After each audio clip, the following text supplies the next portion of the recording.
Hello ഹരേ Krishna. Okay.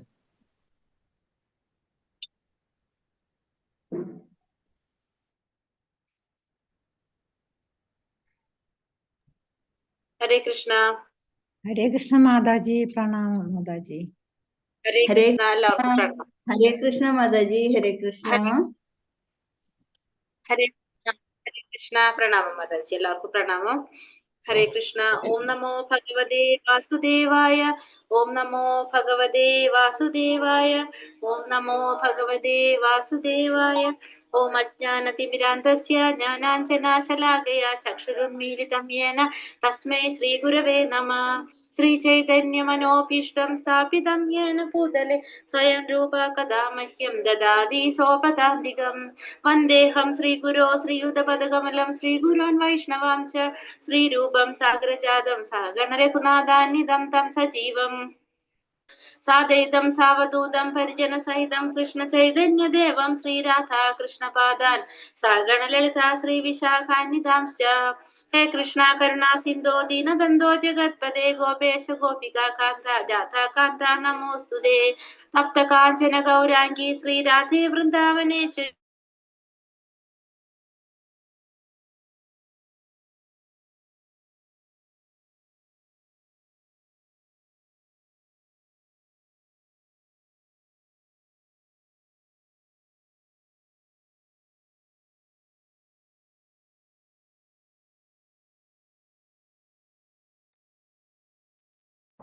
Mataji കേൾക്കുന്നില്ല.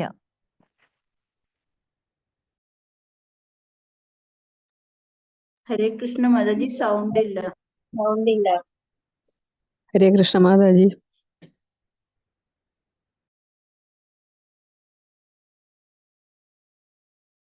മാതാജി മ്യൂട്ടാണ്.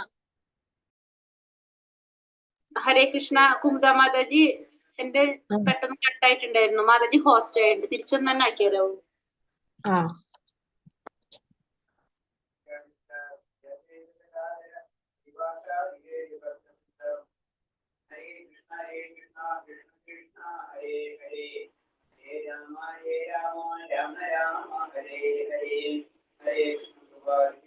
മാതാജി എങ്ങനെ തൊടണ്ടേ? എനിക്കറിയില്ല. മാതാജി എന്റെ പേര് തൊട്ടേ എന്റെ പേരെടുക്ക് സെലക്ട് ചെയ്യ എന്റെ പേര്. അപ്പൊ സെലക്ട് ചെയ്യുമ്പോ അതില് ഓപ്ഷൻ വരുന്നുണ്ടാവും മേക്ക് ഹോസ്റ്റ് എന്ന് പറഞ്ഞിട്ട്.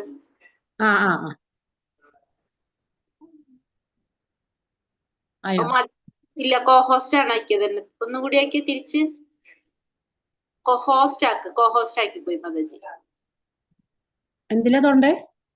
ഹോസ്റ്റിലാക്ക് മാതാജി. കോ ഹോസ്റ്റിൽ തന്നെ ആക്കിയത്. ഹോസ്റ്റ് ആക്കിയ ഇല്ല. മേക്ക് കോ ഹോസ്റ്റ് ഉണ്ട്, അത് ആക്കണം മാതാജി. മേക്ക് ഹോസ്റ്റ് ആക്ക്. മേക്ക് എസ് എടുക്കട്ടെ? എസ് തൊട്ടെ. ഓക്കെ, ശരി. ഹരേ കൃഷ്ണ മാതാജി. താങ്ക് യു മാതാജി. നെറ്റ് പ്രോബ്ലം ഉണ്ട് തോന്നുന്നു കേട്ടെന്ന്.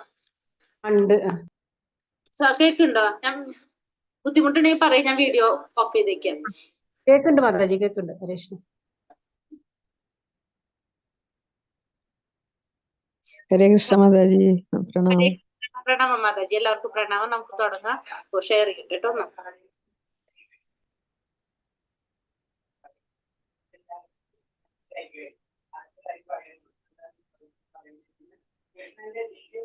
എല്ലാവർക്കും ബോധ്യപ്പെടുത്താൻ വേണ്ടിയാണ്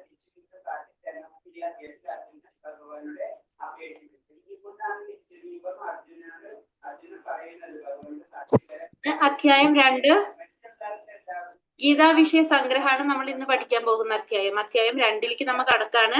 അധ്യായം 1 നമ്മൾ പറഞ്ഞു നിർത്തിയത് എന്താണ്? യുദ്ധം ചെയ്യാൻ താല്പര്യമില്ലാതെ വില്ലും ശരങ്ങളും താഴെ വെച്ച് അർജുനൻ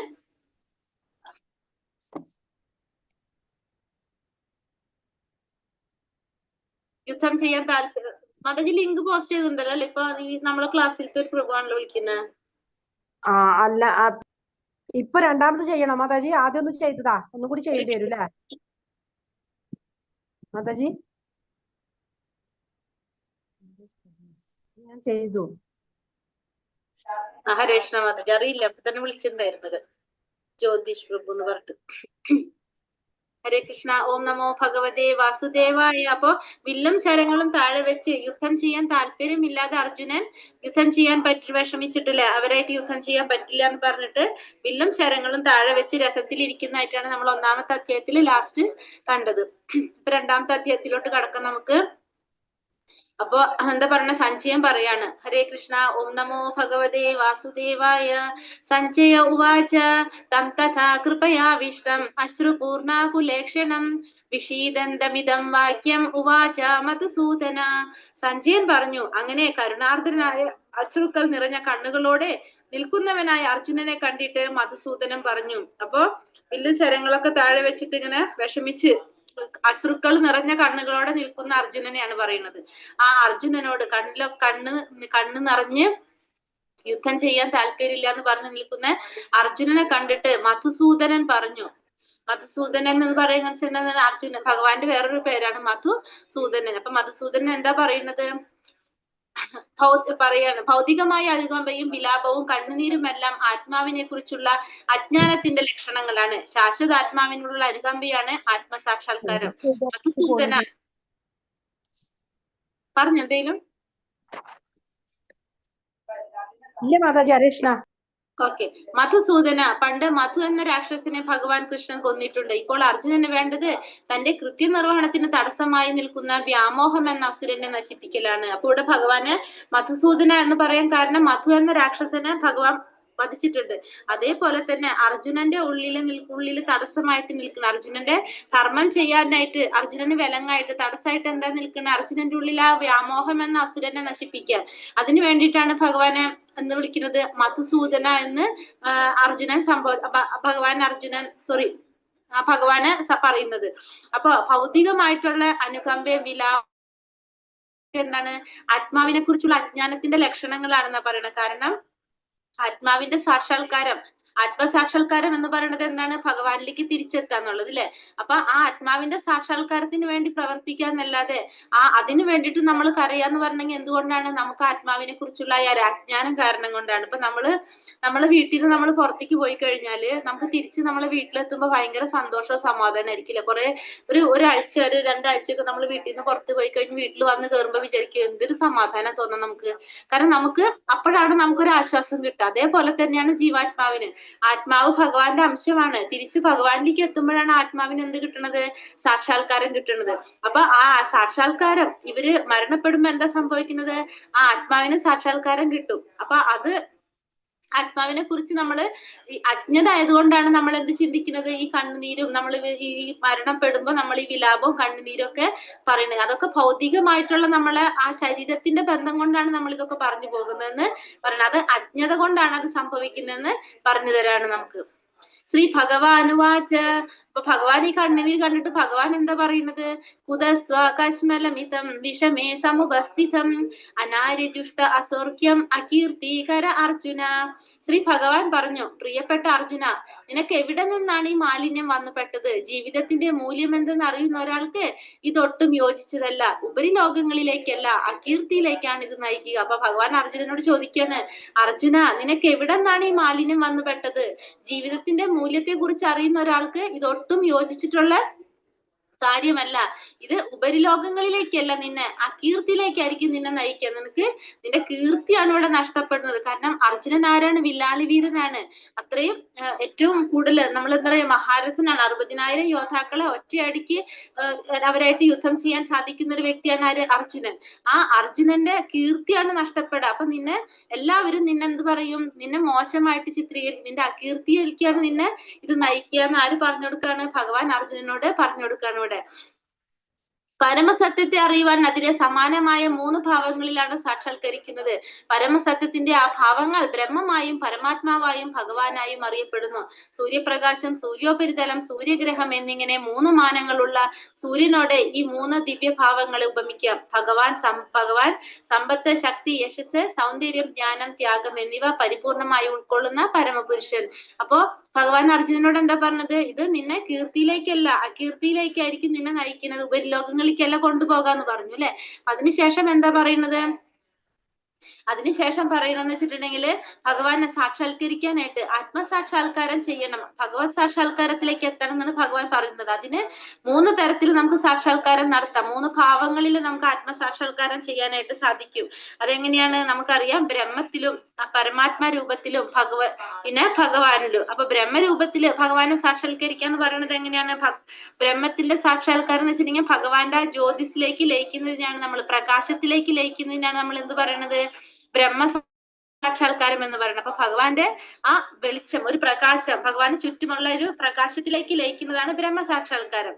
പരമാത്മാ സാക്ഷാത്കാരം എന്ന് പറഞ്ഞല്ലോ, ഭഗവാന്റെ ചതുർഭുജ രൂപത്തിലുള്ള ശംഖ് ചക്ര ഗദാപത്മത്തോടു കൂടിയ ഭഗവാന്റെ ആ ചതുർഭുജ രൂപത്തിലേക്ക് ലയിക്കാനായിട്ട് ശ്രമിക്കുന്നത്. അതിന് കുറെ വർഷങ്ങൾ നമുക്ക് ധ്യാനത്തിലൂടെ തപസ്സിലൂടെയൊക്കെയാണ് നമുക്കത് സാധിക്കുന്നുണ്ടാവുക. 3ാമത്തേതാണ് ഭഗവത് സാക്ഷാത്കാരം. ഭഗവത് സാക്ഷാത്കാരം ശരിക്കും എളുപ്പമാണ്. കാരണം വെച്ചാൽ ഭക്തിയുടെ സേവനത്തിലൂടെ ഭഗവാനെ നേരിട്ട് സേവിക്കാനായിട്ട് അവസരം കിട്ടുന്നതാണ് എന്ത്, അങ്ങനെ ഭഗവാനെ സാക്ഷാത്കരിക്കാൻ ചെയ്യാൻ സാധിക്കുന്നതാണ് ഭഗവത് സാക്ഷാത്കാരം. അപ്പൊ 3 തരത്തില് ഭഗവാനെ സാക്ഷാത്കരിക്കാൻ നമുക്ക് ശ്രമിക്കും. 3 ഭാവത്തിൽ, ഒന്ന് ബ്രഹ്മമായിട്ടും പരമാത്മാവായിട്ടും ഭഗവാനായിട്ടും നമുക്ക് എന്ത് ചെയ്യാൻ സാധിക്കും? സാക്ഷാത്കരിക്കാനായിട്ട് സാധിക്കും. അതിനെ നമുക്ക് കമ്പാരിസൺ ചെയ്തിരിക്കുന്നത് സൂര്യപ്രകാശം, സൂര്യന്റെ ഉപരിതലം, സൂര്യഗ്രഹം എന്നിങ്ങനെ 3 തരത്തിലാണ്. അപ്പൊ സൂര്യന്റെ പ്രകാശം എന്ന് പറയുമ്പോൾ നമ്മൾ എന്താണ്, നമുക്ക് സൂര്യപ്രകാശത്തിന്, ആ പ്രകാശത്തിനെ കുറിച്ച് മാത്രം നമുക്കറിയാം, സൂര്യൻ ഉദിച്ച ആ പ്രകാശം മാത്രമേ നമുക്ക് കാണുന്നുള്ളൂ. ഉപരിതലത്തെ കുറിച്ചോ ഗ്രഹത്തെ കുറിച്ചോ ആർക്കറിയാൻ സാധിക്കുന്നില്ല. ഈ പ്രകാശത്തെ കുറിച്ച് പറയുന്നവർക്ക് മനസ്സിലാകുന്നില്ല. നേരെ മറിച്ച് സൂര്യന്റെ ഉപരിതലത്തിൽ എത്തിക്കഴിഞ്ഞാൽ കുറച്ചും കൂടി സൂര്യനോട് അടുത്തു, അപ്പൊ അവർക്ക് കുറച്ചും കൂടി സൂര്യദേവനെ കുറിച്ച് അറിയാനായിട്ട് സാധിക്കും. പക്ഷെ അപ്പോഴും പരിപൂർണ്ണമാകുന്നില്ല. തിരിച്ച് സൂര്യഗ്രഹത്തിലെത്തുമ്പോഴാണ് എന്ത്, അങ്ങനെ ഒരു സൂര്യദേവൻ ഉണ്ടെന്നും സൂര്യദേവനെ നമുക്ക് സേവിക്കാൻ സാധിക്കുന്നൊക്കെ നമുക്ക് മനസ്സിലാക്കാനായിട്ട് സാധിക്കുന്നത്. അപ്പോ അങ്ങനെ 3 തരത്തിൽ, അതാണ് ഭഗവാനും പരമാത്മാവും ബ്രഹ്മനും ഇതിനായിട്ട് ഇത് കമ്പയർ ചെയ്യുന്നത്. പിന്നെ ഭഗവാൻ, അപ്പൊ നമുക്ക് സാക്ഷാത്കാരത്തിന് ഏറ്റവും നമുക്ക് ഏതാണ് ചെയ്യേണ്ടത്? ഭഗവത് സാക്ഷാത്കാരത്തിനാണ് ശ്രമിക്കേണ്ടത്. അപ്പൊ അതുകൊണ്ട് തന്നെ ഭഗവാൻ ആരാണ് നമുക്ക് അറിഞ്ഞിരിക്കണം. ഭഗവാൻ ആരാണ്? ഭഗവാൻ എന്ന് പറഞ്ഞു കഴിഞ്ഞാല് പരാശര മഹർഷി പറഞ്ഞിരിക്കുന്നത് സമ്പത്ത്, ശക്തി, യശസ്, സൗന്ദര്യം, ജ്ഞാനം, ത്യാഗം, ഇത് പരിപൂർണമായിട്ട് ഉൾക്കൊള്ളുന്നത് ആരാണോ അവരാണ് ആര്? പരമപുരുഷൻ എന്ന് പറയാം. ഭഗവാന്റെ ഡെഫിനിഷൻ പറഞ്ഞിരിക്കുന്നതാണ് സമ്പത്ത്, ശക്തി, യശസ്, സൗന്ദര്യം, ജ്ഞാനം, ത്യാഗം. ഇത് പരിപൂർണമായിട്ട് ആരിലാണോ ഉൾക്കൊള്ളുന്നത്, ഇത് 6ഉം കൂടിയിട്ട്, ഈ 6 ഗുണങ്ങളും ആരിലുണ്ടോ അവരെ നമുക്ക് എന്തെന്ന് പറയാൻ സാധിക്കും? പരമപുരുഷൻ, അതായത് ഭഗവാൻ എന്ന് പറയാനായിട്ട് സാധിക്കും. ഈ 6ഉം എല്ലാവരിലും ഈ 6 ഗുണങ്ങൾ ഒരുമിച്ച് ഉണ്ടാവില്ല. ഒരാളില് ചിലപ്പോ സമ്പത്ത് ഉണ്ടാവും, ചിലവരിൽ ശക്തി ഉണ്ടാവും, ചിലവരിൽ യശസ് ഉണ്ടാവും, ചിലവർക്ക് സൗന്ദര്യം, ചിലർക്ക് എന്തുണ്ടാവും? ജ്ഞാനം, ചിലർക്ക് ത്യാഗം. ഈ എല്ലാ ഗുണങ്ങളും കൂടി ഒരുമിച്ച് ആരിൽ മാത്രമേ ഉണ്ടാവുള്ളൂ? ഭഗവാനിൽ മാത്രമേ ഉണ്ടാവുള്ളൂ. അതുകൊണ്ടാണ് ഭഗവാൻ എന്ത് പറയുന്നത്? ഭഗവാൻ എന്ന് പറയുന്നത്. ആ പരമപുരുഷനായ ഭഗവാൻ ശ്രീകൃഷ്ണന് മാത്രമാണ് ഈ 6 ഗുണങ്ങളുള്ളത്. അദ്ദേഹത്തെ കുറിച്ച്, അതുകൊണ്ടാണ് അദ്ദേഹത്തെ നമ്മള് ഇതിലാണ് ബ്രഹ്മസംഹിതയിൽ പറയുന്നത് എന്താണ്? ഈശ്വര പരമാകൃഷ്ണ സച്ചിദാനന്ദ വിഗ്രഹ അനാദിരാതിർ ഗോവിന്ദ സർവകാരണ കാരണം. ഭഗവാന്റെ എല്ലാ കാരണങ്ങൾക്കും കാരണമാണ് ഭഗവാൻ. ഭഗവാൻ അതിശ്രേഷ്ഠനാണ്, എല്ലാ കാരണങ്ങൾക്കും കാരണം, സച്ചിദാനന്ദ സ്വരൂപരുമാണ്. ആ ആദിപുരുഷനായ ഭഗവാനെയാണ് പറയുന്നത്, ആ പുരുഷനാണ് ഗോവിന്ദൻ എന്ന് പറയുന്നത്. അപ്പൊ ആ ഗോവിന്ദനെയാണ് എല്ലാവരും പ്രണമിക്കുന്നത്. ഭഗവാന്റെ എന്താ പറയുക, സമ്പത്ത്, കുറെ സമ്പത്ത്, ശക്തി, യശസ്, സൗന്ദര്യം, ജ്ഞാനം, ത്യാഗം, ഈ 6 ഗുണങ്ങളും പരിപൂർണമായിട്ട് ഉൾക്കൊള്ളുന്ന ഭഗവാനാണ് പരമപുരുഷനായ ഭഗവാൻ ശ്രീകൃഷ്ണൻ. ക്ലൈബം മാസ്മകമ പാർത്ഥ നൈതത്തെയ്യുപപദ്യതേ ക്ഷുദ്രം ഹൃദയ ദൗർബല്യം ത്യക്താതിഷ്ഠ പരം തപ.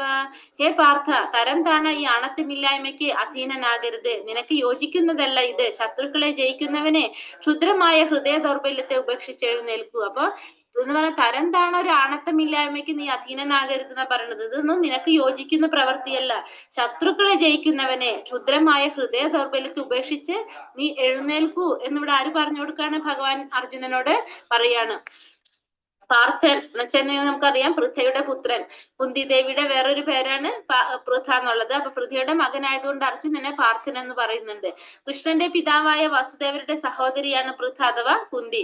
കൃഷ്ണനുമായി അർജുനന് രക്തബന്ധമുണ്ട്. പേരിന് മാത്രമുള്ള ക്ഷത്രിയരും ബ്രാഹ്മണരും സ്വപിതാവിന്റെ വില കുറഞ്ഞ സന്തതികളാണ്. അർജുനനെ അങ്ങനെ പൈതൃക ശ്രേഷ്ഠത നഷ്ടപ്പെട്ടവരായി കാണാൻ കൃഷ്ണൻ ഇഷ്ടപ്പെടുന്നില്ല. അപ്പൊ അർജുനൻ ആരാണ്? ക്ഷത്രിയനാണ്. അപ്പൊ ക്ഷത്രിയന്റെ ധർമ്മം യുദ്ധം ചെയ്യുക എന്നുള്ളതാണ്. അപ്പൊ നമ്മൾ പേരിന് മാത്രം വെറുതെ ക്ഷത്രിയനാണെന്നും അല്ലെങ്കിൽ നമ്മൾ ബ്രാഹ്മണനാണെന്നും പറഞ്ഞു നടക്കുന്നത് കൊണ്ടാണ് നമ്മളെ കുടുംബത്തിന്റെ വില കളയുന്ന ഒരു സ്വഭാവമാണ്. അങ്ങനെ കാണാനായിട്ട് ആരാഗ്രഹിക്കുന്നില്ല? അർജുനനെ അങ്ങനെ കാണാൻ ഭഗവാൻ ആഗ്രഹിക്കുന്നില്ല കൃഷ്ണൻ. കഥം ഭീഷ്മമഹം സംഖ്യേ ദ്രോണം ച മധുസൂദന ഇഷൂഭി പ്രതിയോത്സ്യാമി പൂജാർഹാവാരിസൂദന. അർജുനൻ പറഞ്ഞു, ശത്രുനാശകനായ അല്ലയോ മധുസൂദന, പൂജാർഹരായ ഭീഷ്മരെയും ദ്രോണരെയും പോലുള്ളവർക്കെതിരെ ഞാൻ എങ്ങനെ അസ്ത്രങ്ങളാൽ തിരിച്ചടിക്കും? അപ്പൊ അർജുനന്റെ പ്രോബ്ലം എന്താണ്? അർജുനൻ എന്തുകൊണ്ടാണ് യുദ്ധം ചെയ്യാൻ വിഷമിക്കുന്നത്? ശത്രുനാശകനായ അല്ലയോ മധുസൂദന.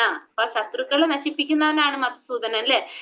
ആ മധുസൂദനോട് പറയുന്നതാണ് ഈ പൂജാർഹരായിട്ടുള്ളത്, പൂജ ചെയ്യേണ്ടവരാണ്, കാരണം ഗുരുജനങ്ങളാണ്, ദ്രോണാചാര്യര് ഗുരുവാണ്, ഭീഷ്മാചാര്യര് പിതാമഹൻ, ഇവരൊക്കെ പോലുള്ള പിതാമഹന്മാര്, ഭീഷ്മാചാര്യര്, ദ്രോണാചാര്യര്, പിന്നെ ആരാണ് അങ്ങനെ പിതാവിന് തുല്യമുള്ളവര്, പിതാമഹന്മാർക്ക് തുല്യമുള്ളവര്, ഗുരുജനങ്ങൾക്ക് തുല്യമുള്ളവര്, ഇവരൊക്കെ ഞാൻ എങ്ങനെയാണ് അസ്ത്രങ്ങൾ കൊണ്ട് തിരിച്ചടിക്കാന്നാണ് ആര് ചോദിക്കുന്നത്? ഇവിടെ അർജുനൻ ചോദിക്കുന്നത്. അതൊക്കെ ഒരു മര്യാദകേടല്ലേന്ന്.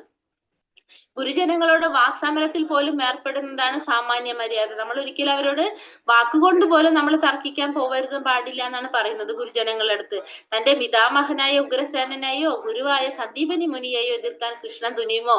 ഇവയാണ് അർജുനൻ കൃഷ്ണയോട് ഉന്നയിച്ച വാദങ്ങള്. അതായത് അപ്പൊ ഭഗവാനോട് തിരിച്ചു ചോദിക്കുകയാണ്.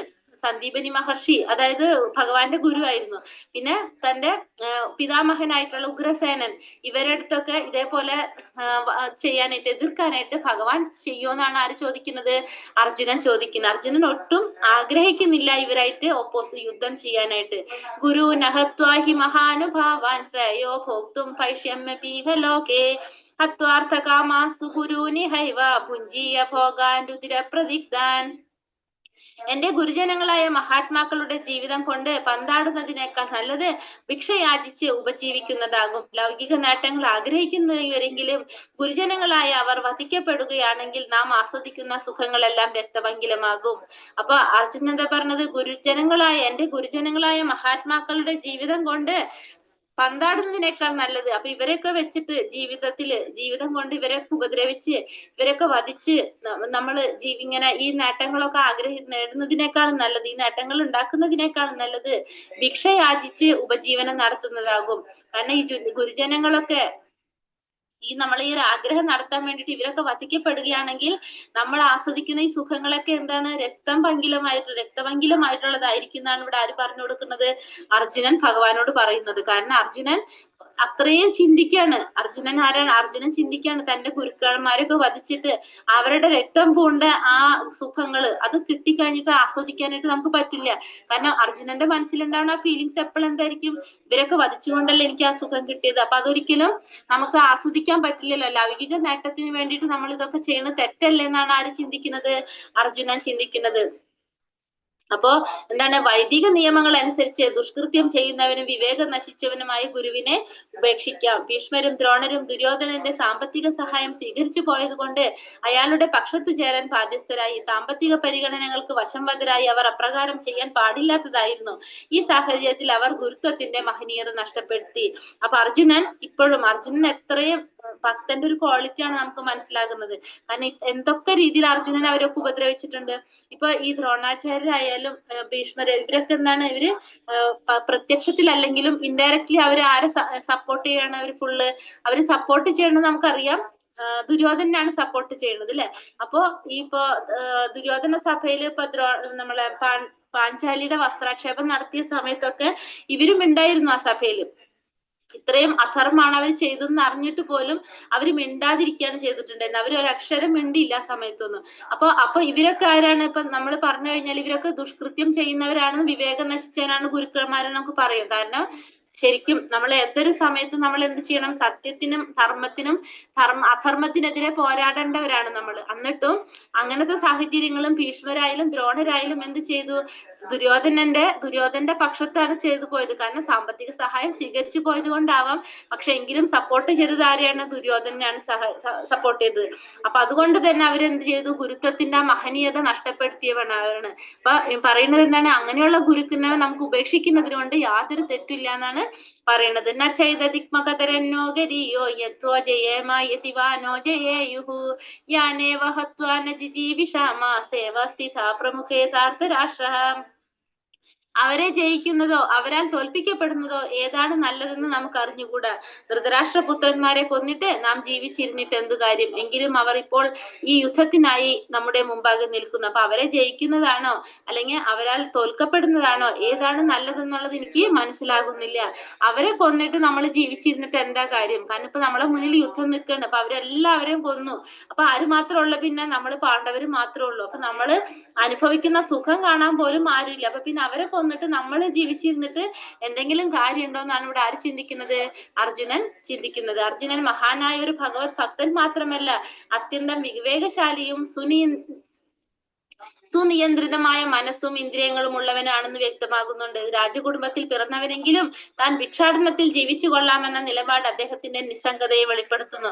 തന്റെ ആത്മീയ ഗുരുവായ കൃഷ്ണന്റെ നിർദ്ദേശങ്ങളിലുള്ള ദൃഢവിശ്വാസവും സ്വതസിദ്ധമായ ഗുണവിശേഷങ്ങളും കൂടിച്ചേർന്നപ്പോൾ അദ്ദേഹത്തിന്റെ ധർമ്മിഷ്ഠതയ്ക്ക് മാറ്റുകൂടുന്നു. അർജുനൻ മോക്ഷപ്രാപ്തിക്ക് സർവ്വതാ യോഗ്യനാണെന്ന് ഇതിൽ നിന്നും വ്യക്തമാക്കുന്നു. അപ്പൊ അർജുനൻ ഒരു ഭക്തൻ മാത്രമല്ല, അധികം വിവേകശാലിയും സുനിയന്ത്രിതമായ മനസ്സും ഇന്ദ്രിയങ്ങളും ഉള്ളവനാണെന്ന്. കാരണം അർജുനൻ ഇപ്പൊ ഇവരൊക്കെ വധിച്ച് ആ സ്വത്ത് നേടണമെന്ന് മാത്രമല്ല അർജുനൻ ചിന്തിക്കുന്നത്. അങ്ങനെ ചിന്തിക്കില്ല. അർജുനൻ എന്താ ചിന്തിക്കുന്നത്? അവരെ ഉപദ്രവിച്ചു കഴിഞ്ഞാൽ നമുക്കത് നല്ലതല്ലല്ലോ, നമ്മളത് അനുഭവിക്കാനായിട്ട് നമുക്ക് എങ്ങനെ അനുഭവിക്കാൻ സാധിക്കും എന്നാണ് ആര് ചിന്തിക്കുന്നത്? അർജുനൻ ചിന്തിക്കുന്നത്. അത് മാത്രമല്ല, അർജുനൻ രാജകുടുംബത്തിൽ ജനിച്ചതാണ്. പക്ഷെ എങ്കിൽ പോലും ഇവരായിട്ട് യുദ്ധം ചെയ്യാൻ അർജുനൻ ആഗ്രഹിക്കുന്നില്ല. തിരിച്ച് അർജുനൻ എന്താ വിചാരിക്കുന്നത്? അർജുനൻ ചിന്തിക്കാണ്, ഭിക്ഷാടനം നടത്തി ജീവിച്ച ജീവിതം കൈക്കൊണ്ടാലും വിരോധമില്ല, പക്ഷെ യുദ്ധം ചെയ്യണ്ടെന്നാണ് ആര് വിചാരിക്കുന്നത്? അർജുനൻ വിചാരിക്കുന്നത്. പിന്നെ അർജുനൻ ഭഗവാനെ ഗുരുവായിട്ട് സ്വീകരിച്ചിരിക്കുകയാണ് അല്ലെ. അപ്പൊ അദ്ദേഹം ആ ഗുരുവിന്റെ നിർദ്ദേശങ്ങൾ അനുസരിച്ച് പോകാനായിട്ട് ആരെ ആഗ്രഹിക്കുന്നുണ്ട്? ഇവിടെ അർജുനൻ ആഗ്രഹിക്കുന്നുണ്ട്. അതുകൊണ്ട് തന്നെ അർജുനൻ മോക്ഷപ്രാപ്തിക്ക് യോഗ്യനാണെന്ന് വ്യക്തമാക്കാണ് ഇവിടെ. കർപ്പണ്യദോഷോ ബഹത സ്വഭാവഃ പൃച്ഛാമി ത്വാം ധർമ്മ സമ്മൂഢഛേദഃ യശ്രേയസാ നിശ്ചിതം ബ്രൂഹി തന്മേ ശിഷ്യസ്തേഹം ശാധി മാം ത്വാം പ്രപന്നം. ദൗർബല്യം കൊണ്ട് ആത്മനിയന്ത്രണം നഷ്ടപ്പെട്ട എനിക്ക് കൃത്യനിർവഹണത്തെ പറ്റിയൊന്നും വ്യക്തമാകുന്നില്ല. ഈ അവസ്ഥയിൽ എനിക്ക് എന്താണ് യോജിച്ചതെന്ന് പറഞ്ഞു തരണം. ഞാനിപ്പോൾ അങ്ങയെ ശരണം പ്രാപിച്ച ശിഷ്യനാണ്, ദയവായി ഉപദേശം തന്നാലും. അപ്പൊ ദൗർബല്യം കൊണ്ട് ആത്മനിയന്ത്രണം നഷ്ടപ്പെട്ട എനിക്ക് കൃത്യനിർവഹണത്തെ പറ്റിയൊന്നും വ്യക്തമാകുന്നില്ല. ഈ അവസ്ഥയില് എന്താണ് ചെയ്യേണ്ടത് എന്നുള്ളത് എനിക്ക് പറഞ്ഞു തരണം. ഞാനിപ്പോ എന്താണ്? അങ്ങയെ ശരണം പ്രാപിച്ച ശിഷ്യനാണ്. ഇപ്പൊ അർജുനൻ ഈ ശ്ലോകത്തിൽ എന്താ? ഭഗവാനെ ഗുരുവായിട്ട് സ്വീകരിക്കുകയാണ്. അപ്പൊ ആ ഗുരുവായി ഇത്രയും നേരം എന്താണ്? അർജുനനും ഭഗവാനും തമ്മില് ഒരു സുഹൃത്ത് ബന്ധമായിരുന്നു. അർജുനൻ ഭഗവാന്റെ സുഹൃത്തായിരുന്നു. ഇപ്പോ ഈ ഒരു ശ്ലോകം തൊട്ട് 7ാമത്തെ ശ്ലോകം തൊട്ട് അവരുടെ സ്ഥാനം മാറി, അർജുനന്റെ ഗുരുവായിട്ട് മാറി ആര്? ഭഗവാൻ. അപ്പൊ ഇനി ഭഗവാനോട് അർജുനൻ പറയാണ്, ഞാനിപ്പോൾ അങ്ങയെ ശരണം പ്രാപിച്ച ശിഷ്യനാണ്, എനിക്ക് വേണ്ട ഉപദേശങ്ങൾ നൽകിയാലും എന്നാണ് ഇവിടെ ആര് പറയുന്നത്? ഭഗവാനോട് അർജുനൻ പറയുന്നത്. ജീവിത ലക്ഷ്യം നിറവേറ്റാൻ ഉതകുന്ന വഴി കാട്ടിത്തരാൻ കഴിവുള്ള വിശ്വാസിനായ ഒരു ആധ്യാത്മിക ഗുരുവിനെ സമീപിക്കേണ്ടതാണ്. ആത്മസാക്ഷാത്കാരത്തിന്റെ ശാസ്ത്രമറിയാതെ മനുഷ്യൻ എന്ന നിലയിൽ ജീവിത പ്രശ്നങ്ങളെ പരിഹരിക്കാതെ പട്ടികളെയും പൂച്ചകളെയും പോലെ ഈ ലോകം ത്യജിക്കുന്നവൻ കൃപണനാണ്. ഭൗതികമായ ജീവിത വീക്ഷണത്തോടെ സ്വന്തം കുടുംബം, സമൂഹം, രാജ്യം എന്നിവയിൽ ആവശ്യത്തിലധികം സ്നേഹം പുലർത്തിക്കൊണ്ട് സമയം പാഴാക്കുന്നവനാണ് കൃപണൻ. സൗഹൃദ സംഭാഷണങ്ങൾ നിർത്തി അർജുനൻ ശിഷ്യൻ എന്ന നിലയിൽ കൃഷ്ണന് സ്വയം സമർപ്പിക്കുന്നു. ഗുരുവും ശിഷ്യനുമായുള്ള സംഭാഷണം ഗൗരവമുറ്റതാണ്. അപ്പൊ ജീവിതത്തിൽ നമുക്ക് ലക്ഷ്യം, നമ്മളുടെ ഒരു അവസ്ഥ വരാണ്, നമുക്കൊരു തീരുമാനം എടുക്കാൻ കഴിയാത്തൊരു അവസ്ഥ വരുമ്പോ നമ്മൾ സ്വന്തമായിട്ട് തീരുമാനമെടുക്കാതെ, നമ്മൾ സ്വന്തമായിട്ട് ചിന്തിക്കാതെ നമ്മൾ അതിന് യോഗ്യതയുള്ള ഒരു വ്യക്തിയിൽ നിന്ന് ഉപദേശം തേടാം. അതിന് നമുക്ക് ഏറ്റവും പറ്റിയ ഒരാളാണ് നമ്മളെ ആത്മീയ ഗുരു. വിശ്വാസനായിട്ടുള്ള ഒരു ആത്മീയ ഗുരുവിനെ സമീപിച്ച് അദ്ദേഹത്തിൽ നിന്ന് ഒരു ഉപദേശം തേടാ. അതാണ് ഇവിടെ ആര് ചെയ്തത്? അർജുനൻ ചെയ്തത്. കാരണം നമ്മളുടെ ജീവിതത്തിൽ അങ്ങനത്തെ ഒരു സാഹചര്യം വന്നു കഴിഞ്ഞാൽ നമ്മൾ എന്ത് ചെയ്യണം? നമ്മള് അങ്ങനെ ഒരു ഗുരുവിൽ നിന്ന് നമ്മൾക്ക് അല്ലെങ്കിൽ നമ്മൾക്ക് പറഞ്ഞു മനസ്സിലാക്കി തരാൻ പറ്റുന്ന ഒരു വ്യക്തിയിൽ നിന്ന് നമ്മൾ എന്ത് ചെയ്യണം, നിർദ്ദേശങ്ങൾ സ്വീകരിക്കേണ്ടതാണ്. അല്ലാതെ നമ്മൾ നമ്മളുടെ ഇഷ്ടത്തിന് പ്രവർത്തിച്ചു കഴിഞ്ഞാൽ അത് ചിലപ്പോ നല്ല രീതിയിൽ പോകണമെന്നില്ല. അപ്പൊ അതുകൊണ്ട് തന്നെ നമ്മളൊരു ഗുരുവിനോട് അല്ലെങ്കിൽ അങ്ങനെ ഒരു ഗുരു സ്ഥാനത്തുള്ള ഒരു വ്യക്തിയിൽ നിന്ന് നമ്മൾ അതിന് വേണ്ട നിർദ്ദേശങ്ങൾ സ്വീകരിക്കേണ്ടതാണ്. പിന്നെ അങ്ങനെ നമ്മുടെ ജീവിതത്തിൽ ഉണ്ടാവുന്ന പല പ്രശ്നങ്ങളും അത് പരിഹരിക്കാതെ നമ്മള് ജീവിതം ത്യജിച്ചു പോകുന്നവരാരാണ്? കൃപണനാണെന്നാ പറയുന്നത്. പിശുക്കൻ, കൃപണൻ എന്ന് വെച്ചിട്ടുണ്ടെങ്കിൽ പിശുക്കൻ എന്നാണ് അർത്ഥം. അതായത് എന്താണ്, നമ്മൾ സാധാരണ നമുക്കറിയാം മനുഷ്യർക്ക് എന്തോ പ്രത്യേകത, മനുഷ്യർക്ക് വിവേചന ബുദ്ധി ഉള്ളവരാണ് മനുഷ്യർ, അല്ലെ? നമ്മളുടെ ജീവിതത്തിൽ വരുന്ന ഓരോ പ്രശ്നങ്ങളും പരിഹരിക്കാനും അതിനനുസരിച്ച് നമുക്ക് പ്രവർത്തിക്കാനുള്ള ഒരു ബുദ്ധി, വിവേചന ബുദ്ധി ആർക്കുണ്ട്? മനുഷ്യർക്കുണ്ട്. അത് നമ്മൾ പരിഹരിക്കാതെ നമ്മൾ ലോകം ത്യജിക്കുന്നതിനാണ് സാധാരണ മൃഗങ്ങളും മനുഷ്യരും തമ്മിൽ പിന്നെ യാതൊരു വ്യത്യാസവും ഇല്ല. അപ്പോ ഏത് രീതിയിലാണെങ്കിലും നമ്മളിപ്പം ഈ ഭൗതിക ജീവിതത്തില് നമ്മളെ കുടുംബം മാത്രം നോക്കി നമ്മൾ ആ സ്നേഹം, എന്താ പറയുക, സ്വന്തം കുടുംബം, സമൂഹം, രാജ്യം എന്നിവയില് ആവശ്യത്തിലധികം സ്നേഹം പുലർത്തിക്കൊണ്ട് സമയം പാഴാക്കി കളയുന്നവൻ ആരാണ്? കൃപണനാണെന്ന് പറയാം. കാരണം പിശുക്കനാണെന്നാ പറയുന്നത്. ഫുള്ള് ഭൗതികമായ ജീവിത വീക്ഷണത്തോടെയാണ് അവര് പ്രവർത്തിക്കുന്നത്. അപ്പൊ ഇങ്ങനെ പ്രവർത്തിക്കുന്നവര് കൃപണന്മാരാണ്. സൗഹൃദ സംഭാഷണങ്ങൾ നിർത്തി അർജുനൻ ശിഷ്യൻ എന്ന നിലയിൽ കൃഷ്ണന് സ്വയം സമർപ്പിക്കുന്നു. അപ്പൊ ഇനി ഭൗതികമായിട്ടുള്ള ഈ സൗഹൃദമായിട്ടുള്ള സംഭാഷണങ്ങൾ നിർത്തിയിട്ട് അർജുനൻ എന്താണ്, ഭഗവാനെ ഗുരുവായിട്ട് സ്വീകരിക്കുന്നു. ഗുരുവും ശിഷ്യനും തമ്മിലുള്ള ബന്ധം എപ്പോഴും, സംഭാഷണം എങ്ങനെയായിരിക്കും? എപ്പോഴും അത് ഗൗരവമുള്ള സംഭാഷണമായിരിക്കും. ഗുരു എപ്പോഴും ജ്ഞാനമാണ് ആർക്ക് നൽകുന്നത്? പറയുന്ന ഓരോ വാക്കിലും ജ്ഞാനത്തിലൂടെയാണ് ഭഗവാൻ, ഗുരു എന്ത് ചെയ്യുക? ശിഷ്യന് ഉപദേശം നൽകുന്നത്. അതില് ജ്ഞാനമായിരിക്കും നൽകുന്നത്. നഹി പ്രപശ്യാമി മമാപനുത്യാദുച്ഛോകമുച്ഛോഷണം ഇന്ദ്രിയാണാം അവാപ്യ ഭൂമാവസ്വപ്നം വൃത്തം രാജ്യം സുരാണാം അഭിജാധിപത്യം. ഇന്ദ്രിയങ്ങളെ അലട്ടുന്ന ഈ ദുഃഖത്തെ ശമിപ്പിക്കാൻ ഒരു ഉപായവും ഞാൻ കാണുന്നില്ല. ഈ ഭൂമിയിൽ സമ്പദ് സമൃദ്ധവും എതിരാളികൾ ഇല്ലാത്തതും ദേവന്മാർക്ക് സ്വർഗത്തിലുള്ളതുപോലെ പരമാധികാരത്തോടെയുള്ള സാമ്രാജ്യം ലഭിച്ചാൽ പോലും എനിക്ക് ഈ ദുഃഖത്തെ അകറ്റാൻ സാധിക്കില്ല എന്ന് പറഞ്ഞ, ഇന്ദ്രിയങ്ങളെ അലട്ടുന്ന ഈ ദുഃഖത്തെ ശമിപ്പിക്കാൻ, ഇന്ദ്രിയങ്ങളുടെ ഈ ദുഃഖത്തെ ശമിപ്പിക്കാനായിട്ട് വേറെ ഒരു ഉപായവും നഹി പ്രപശ്യാമി മമാപനുത്യ ഉച്ഛോകമുച്ഛോഷണം ഇന്ദ്രിയാണം അവാപ്യ ഭൂമാവസ്വപ്നമൃത്തം രാജ്യം സുരാണാം അഭിജാധിപത്യം. അപ്പൊ ഒരു ഉപായവും ഞാൻ അതിൽ കാണുന്നില്ല. ഭൂമിയിൽ ഈ സമ്പദ് സമൃദ്ധവും എതിരാളികൾ ഇല്ലാത്തതും ദേവന്മാർക്ക് സ്വർഗത്തിലുള്ളതുപോലെ പരമാധികാരത്തോടുള്ള സാമ്രാജ്യം ലഭിച്ചാൽ പോലും ഈ ദുഃഖത്തെ അകറ്റാനായിട്ട് എനിക്ക് സാധിക്കില്ല. അപ്പൊ എന്ത് സ്വർഗരാജ്യം ലഭിച്ചാൽ, സ്വർഗത്തിലേക്കുള്ളത് പോലെ, ദേവന്മാർക്കുള്ളത് പോലെ, സ്വർഗത്തിലുള്ളത് പോലെ പരമാധികാരത്തോടുള്ള എല്ലാ സാമ്രാജ്യം ലഭിച്ചാൽ പോലും എനിക്ക് എന്ത് സാധിക്കില്ല? ഈ ദുഃഖത്തെ അകറ്റാനായിട്ട് എനിക്ക് സാധിക്കില്ല എന്ന് പറയണം. കാരണം അർജുനൻ ഏറ്റവും വലിയൊരു ദുഃഖമാണ് അർജുനൻ ഇപ്പൊ ഈ ഫേസ് ചെയ്തുകൊണ്ടിരിക്കുന്നത്. ജീവിതത്തിലെ ചുട്ടുനീട്ടുന്ന പ്രശ്നങ്ങൾക്ക് പരിഹാരം കാണുന്നതിന് ഒരു ആധ്യാത്മിക ആചാര്യന്റെ സഹായം ഇല്ലാതെ സാധിക്കുന്നതല്ല. കൃഷ്ണാവബോധ ശാസ്ത്രത്തിൽ നിപുണനാകാതെ ആർക്കും വിശ്വാസനായ ഒരു ആത്മീയ ഗുരുവാകാൻ സാധിക്കുകയുമില്ല. ജനനം, വാർദ്ധക്യം, രോഗം, മരണം എന്നീ ഭൗതിക ജീവിത സംബന്ധികളായ പ്രശ്നങ്ങളൊന്നും ധനാർജനം കൊണ്ടോ സാമ്പത്തിക അഭിവൃദ്ധി കൊണ്ടോ പരിഹരിക്കാവുന്നതല്ല. അപ്പൊ ജീവിതത്തില് ചുട്ടുനീറുന്ന എല്ലാ പ്രശ്നങ്ങൾക്കും പരിഹാരം ചെയ്യാനായിട്ട് ആരെ കൊണ്ട് സാധിക്കും? ഒരു ആധ്യാത്മിക ആചാര്യനെ കൊണ്ട് സാധിക്കും. അദ്ദേഹത്തിന്റെ സഹായം ഇല്ലാതെ നമുക്കത് ഒറ്റയ്ക്കും ചെയ്യാനായിട്ട് നമുക്ക് സാധിക്കില്ല. ആ ആധ്യാത്മിക ആചാര്യൻ എങ്ങനെയുള്ളതായിരിക്കണം? ആ ആചാര്യൻ കൃഷ്ണാവബോധ ശാസ്ത്രത്തില് നിപുണനായിരിക്കണം. എങ്കിൽ മാത്രമാണ് അദ്ദേഹത്തിന് എന്ത് ചെയ്യാൻ സാധിക്കുള്ളൂ? ഒരു ആത്മീയ ഗുരുവാകാനുള്ള യോഗ്യത ഉണ്ടാകുന്നുള്ളൂ. അപ്പൊ ആ കൃഷ്ണാവബോധ ശാസ്ത്രത്തിൽ നിപുണനാകാത്ത ഒരാൾക്ക് ആത്മീയ ഗുരുവാകാനായിട്ട് സാധിക്കില്ല. ഒരു ഗുരുവിന്റെ സഹായത്തോടെ മാത്രമേ ജീവിതത്തിലെ പ്രശ്നങ്ങൾക്ക് പരിഹാരം കാണാൻ സാധിക്കുള്ളൂ. പിന്നെ ജനനം, വാർദ്ധക്യവും, രോഗവും, മരണം, ഇത് ഭൗതിക ജീവിതത്തിൽ ഉണ്ടാകുന്ന ഈ പ്രശ്നങ്ങളെ ധനാർജനം കൊണ്ടോ സാമ്പത്തിക അഭിവൃദ്ധി കൊണ്ടൊന്നും പരിഹരിക്കാനായിട്ട് സാധിക്കുന്നതുമല്ല. സഞ്ജയ ഉവാച ഏവം മുക്തോ ഋഷികേശം ഗുഡാകേശ പരം തപ നയോത്സ്യ ഇതി ഗോവിന്ദ മുക്ത തുഷ്ണീം ബഭൂവഃ. സഞ്ജയൻ പറഞ്ഞു, ഇത്രയും പറഞ്ഞിട്ട് ശത്രു സംഹാരിയായ അർജുനൻ വീണ്ടും ഗോവിന്ദ ഞാൻ യുദ്ധം ചെയ്യുകയില്ല എന്ന് കൃഷ്ണൻ ഉണർത്തിക്കൊണ്ട് മൗനം പൂണ്ടു. അപ്പൊ ഇത്രയൊക്കെ പറഞ്ഞിട്ടും അർജുനൻ എന്താ ചെയ്യണം? വീണ്ടും ഇത്രയും പറഞ്ഞു കൊടുത്തിട്ടും ഞാൻ ഇനി യുദ്ധം ചെയ്യണില്ല എന്ന് തന്നെ പറഞ്ഞിട്ടാണ് ആര് നിൽക്കുന്നത്? ഇവിടെ അർജുനൻ നിൽക്കുന്നത്. അർജുനൻ യുദ്ധം ചെയ്യാതെ പോർക്കളം വിട്ട് ഭിക്ഷാടത്തിനായി പുറപ്പെടുന്നു എന്ന് അറിയുമ്പോൾ ധൃതരാഷ്ട്രക്ക് വലിയ സന്തോഷമായിരിക്കണം. എന്നാൽ സഞ്ജയൻ അദ്ദേഹത്തെ പരംതപ, ശത്രുക്കളെ സംഹരിക്കാൻ കഴിയുന്നവൻ എന്ന പദം കൊണ്ട് നിരാശപ്പെടുത്തി. അപ്പൊ ഇത് അർജുനൻ ഈ യുദ്ധം ചെയ്യുന്നില്ല എന്ന് പറയുമ്പോൾ ആർക്ക് സന്തോഷമായിരിക്കും? ഇവിടെ ധൃതരാഷ്ട്രക്ക് ഭയങ്കര സന്തോഷമായിരിക്കും. പക്ഷെ ഇവിടെ അർജുനൻ എങ്ങനെയാണ് സംബോധന ചെയ്യുന്നത്? പരംതപ എന്നാണ് പറയുന്നത്. പരംതപ എന്ന് പറഞ്ഞാൽ ശത്രുക്കളെ സംഹരിക്കാൻ കഴിവുള്ളവൻ. ശത്രുക്കളെ സംഹരിക്കാൻ കഴിവുള്ളവനാണ് ആര്? അർജുനൻ. അപ്പൊ അർജുനനെ പരംതപ എന്നാണ് പറയുന്നത് അല്ലെ. ഇവിടെ ഏവ മുക്ത ഋഷികേശം ഗുഡാകേശ പരംതപ.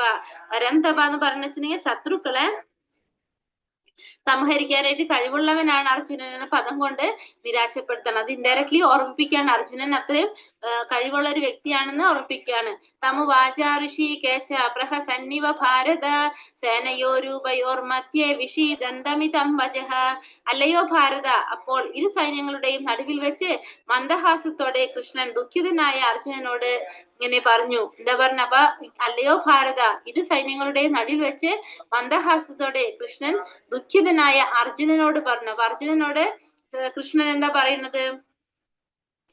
സുഹൃത്തുക്കളാകിയാൽ ഇരുവരും ഒരേ നിലയിലുള്ളവയാണ്. ഒരാൾ സ്വമേധയ മറ്റേയാളിന്റെ ശിഷ്യനായി, സ്നേഹിതൻ ശിഷ്യനായതോർത്താണ് കൃഷ്ണൻ മന്ദഹസിച്ചത്. ഗുരുവായി സ്വീകരിച്ചപ്പോൾ ഉടൻ തന്നെ അദ്ദേഹം ഗുരുസ്ഥാനം സ്വീകരിക്കുകയും ആചാര്യൻ ശിഷ്യനോടെന്ന പോലെ ഗാംഭീര്യത്തോടെ യഥാവിധി സംസാരിക്കുകയും ചെയ്തു. അപ്പൊ ഇത്ര നേരം സുഹൃത്തായിരുന്നു, പെട്ടെന്ന് തന്നെ എന്തായിട്ട് മാറി? അർജുനൻ ഭഗവാന്റെ ശിഷ്യത്വം സ്വീകരിച്ചു. അർജുനൻ ഭഗവാന്റെ ശിഷ്യത്വം സ്വീകരിച്ചു. അപ്പൊ ഭഗവാൻ ആരായിട്ട് മാറി? ഗുരുവായിട്ട് മാറി. അർജുനൻ ശിഷ്യനാണ്. അങ്ങനെ ഗുരുവായിട്ട് സ്വീകരിച്ചപ്പോ അദ്ദേഹം പെട്ടെന്ന് തന്നെ ഗുരുവിന്റെ സ്ഥാനം ഏറ്റെടുത്ത് ഒരു ശിഷ്യനോട് സംസാരിക്കുന്ന പോലെ വളരെ ഗാംഭീര്യത്തോടെ യഥാവിധി സംസാരിക്കാനായിട്ട് ആര് തുടങ്ങി? ഭഗവാൻ തുടങ്ങി. അശോജാനന്യ ശോചസ്തം പ്രജ്ഞവാദാംശ ഭാഷസേ ഗദാസൂന ഗദാംസും ച നാനുശോചന്തി പണ്ഡിതാഃ. ശ്രീ ഭഗവാൻ പറഞ്ഞു, നീ ബുദ്ധിമാന്മാരെ പോലെ സംസാരിക്കുന്നെങ്കിലും ആവശ്യമില്ലാത്തവയെ ചൊല്ലി ദുഃഖിക്കുകയും ചെയ്യുന്നു. ബുദ്ധിമാന്മാർ ജീവിക്കുന്നവരെ കുറിച്ചോ മരിച്ചവരെ ചൊല്ലിയാകട്ടെ വിലപിക്കാറില്ല. അപ്പൊ നീ ബുദ്ധിമാന്മാരെ പോലെയാണ് സംസാരിക്കുന്നതെങ്കിലും പക്ഷെ എന്താണ്? ആവശ്യമില്ലാത്തതിനെ ചൊല്ലി നീ ദുഃഖിക്കുകയും ചെയ്യുന്നുണ്ട്. അപ്പൊ ബുദ്ധിമാന്മാരാണെങ്കിൽ എങ്ങനെയാണ്? ജീവിച്ചിരിക്കുന്നവരെ കുറിച്ചോ മരിച്ചവരെ കുറിച്ചോ ഒരിക്കലും വിലപിക്കാറില്ല. കാരണം ബുദ്ധിമാന്മാർക്ക് എന്തറിയാൻ സാധിക്കും? ആ ആത്മാവിനെ കുറിച്ചുള്ള ഒരു ജ്ഞാനമുള്ളത് കൊണ്ട് തന്നെ ആത്മാവ് നാശമില്ലാത്തതാണെന്നും ശരീരം മാത്രമാണ് നശിക്കുന്നതെന്നും ആർക്കറിയാം? ബുദ്ധിമാന്മാർക്കറിയാം. അതുകൊണ്ട് അവര് ഒരിക്കലും ജീവിച്ചിരിക്കുന്നവരെ കുറിച്ചോ മരിച്ചവരെ കുറിച്ചോ വിലപിക്കാറില്ല. അറിവ് എന്നാൽ പദാർത്ഥത്തിന്റെയും ജീവാത്മാവിന്റെയും രണ്ടിന്റെയും നിയന്താവായ പരമപുരുഷനെയും കുറിച്ചുള്ള ജ്ഞാനമാണെന്ന് അടുത്ത അധ്യായങ്ങളിൽ വിശദീകരിക്കപ്പെടുന്നുണ്ട്. ഇന്നല്ലെങ്കിൽ നാളെ മണ്ണിനടിയിൽ വിധിക്കപ്പെട്ടിട്ടുള്ളതാണ് ശരീരം. ആത്മാവിനെന്ന പോലെ പ്രാധാന്യം ശരീരത്തിനില്ല. ഇതറിഞ്ഞ് ആ വ്യക്തി ശരിക്കും വിജ്ഞാനിയാണ്. അപ്പൊ ആത്മാവിന്റെ അത്രയും പ്രാധാന്യം എന്തിനു കൊടുക്കുന്നില്ല? ശരീരത്തിന് കൊടുക്കുന്നില്ല. ശരീരം പഞ്ചഭൂതങ്ങൾ കൊണ്ട് നിർമ്മിതമാണ്, അത് നശിക്കാനുള്ളതാണ്. അതുകൊണ്ട് തന്നെ ആത്മാവിന്റെ അത്രയും പ്രാധാന്യം ശരീരത്തിനില്ല. അത് മനസ്സിലാക്കിയുള്ള വ്യക്തി എന്താണ്? ജ്ഞാനിയാണെന്ന് പറയാനായിട്ട് സാധിക്കും. നേവാഹം ചാതുനാസം നത്വം നേമേ ജനാധിപ നൈവാന ഭവിഷ്യാമ്യ സർവേ വയമതാപരം. ഞാൻ ഇല്ലാതിരുന്നൊരു കാലം ഉണ്ടായിട്ടേ ഇല്ല, അതുപോലെ നീയും ഇക്കാണുന്ന രാജാക്കന്മാരും എല്ലാം എന്നും ഉണ്ടായിരുന്നു. ഒരിക്കലും നാം ആരും ഇല്ലാതാകുന്നില്ല. അപ്പൊ അർജുനനോട് ഭഗവാൻ എന്താ പറഞ്ഞു കൊടുക്കുന്നത്?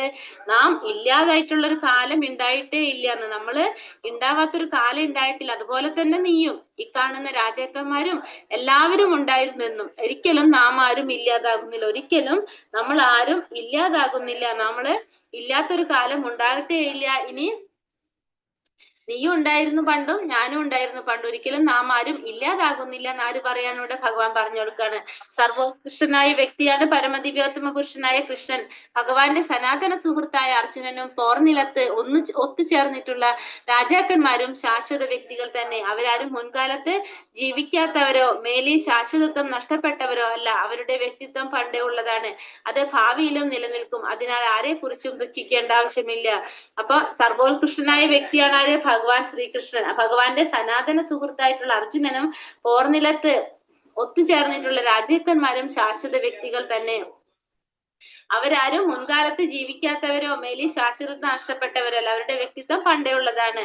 അപ്പോ ഇവരൊക്കെ എന്താണ്, ശരീരം കൊണ്ട് മാത്രമാണ് ഒക്കെ നശിച്ചു പോകുന്നത്. ആത്മാവ് നാശമില്ലാതെ തുടരുന്നതാണ്. ഒരു ശരീരത്തിൽ നിന്ന് വേറൊരു ശരീരത്തിലേക്ക് ആത്മാവ് പോകണം. അതുകൊണ്ട് തന്നെ ആരെ കുറിച്ചും ദുഃഖിക്കേണ്ട ആവശ്യമില്ല. ഇവരും പണ്ട് ഉണ്ടായിരുന്നതാണ്, നാളെയും അവർ ഭാവിയിലും ഉണ്ടാകുന്നവരാണ്. ഇവര് ആത്മീയ വ്യക്തിത്വം ഭഗവത് ഭക്തന്മാർക്ക് മാത്രമേ മനസ്സിലാക്കാനായിട്ട് സാധിക്കുന്നുള്ളൂ. ദേഹിനോസ്മിൻ യഥാ ദേഹേ കൗമാരം യൗവനം ജരാ തഥാ ദേഹാന്തര പ്രാപ്തിർധീരസ്തത്രാന മുഹ്യതി. ശരീരസ്ഥനായ ആത്മാവ് ബാല്യത്തിൽ നിന്ന് യൗവനത്തിലേക്കും പിന്നെ വാർദ്ധക്യത്തിലേക്കും കടക്കുന്നത് പോലെ മരണശേഷം മറ്റൊരു ശരീരത്തിലേക്ക് പ്രവേശിക്കുന്നു.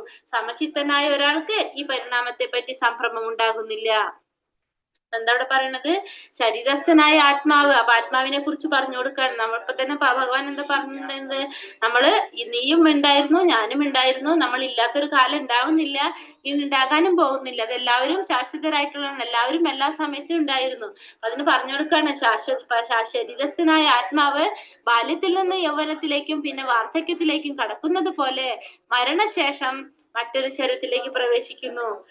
സമചിത്തനായ ഒരാൾക്ക് ഈ പരിണാമത്തെ പറ്റി സംഭ്രമം ഉണ്ടാകുന്നില്ല. അപ്പൊ ബാല്യത്തിൽ നിന്ന് കൗമാരത്തിലേക്കും ആത്മാവ് ബാല്യത്തിൽ നിന്ന് യൗവനത്തിലേക്കും പിന്നെ വാർദ്ധക്യത്തിലേക്കും കടക്കുന്നത് പോലെ മരണശേഷം എന്ത് ചെയ്യാണ്? വേറൊരു ശരീരത്തിലേക്ക് പ്രവേശിക്കുന്നു.